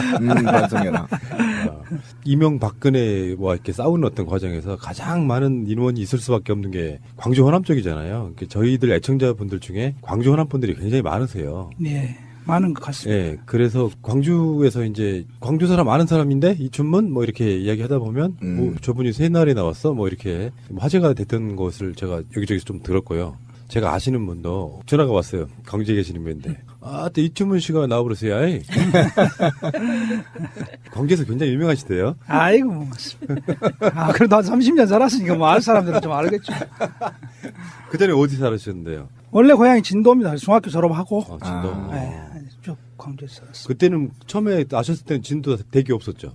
그렇죠. 뭐 그때 나올 때 배 타고 나오는 거였어요? 고속버스를 배에다 싣고 집에 가려면 한 5시간 반, 6시간. 고생 많이 했습니다. 진도대기가 몇 미터쯤 돼요? 진도대기 한 500m 정도 되죠. 그렇구나. 짧구나. 예. 그 짧은 데를 건너오기 위해서. 예. 그 마표대교가 한 1km쯤 되니까 그 반 정도 생각하시면 되겠군요. 그럼 진도가 바로 코앞에 있는 섬이었군요. 예. 그렇구나. 근데 그 다리 하나 놓는 게 그렇게 오래 걸렸구나. 물살이 엄청 세서. 진도대교. 울돌목. 울돌목. 도시에서도요, 큰 빌딩 사이로 걸어가면 바람이 세잖아요.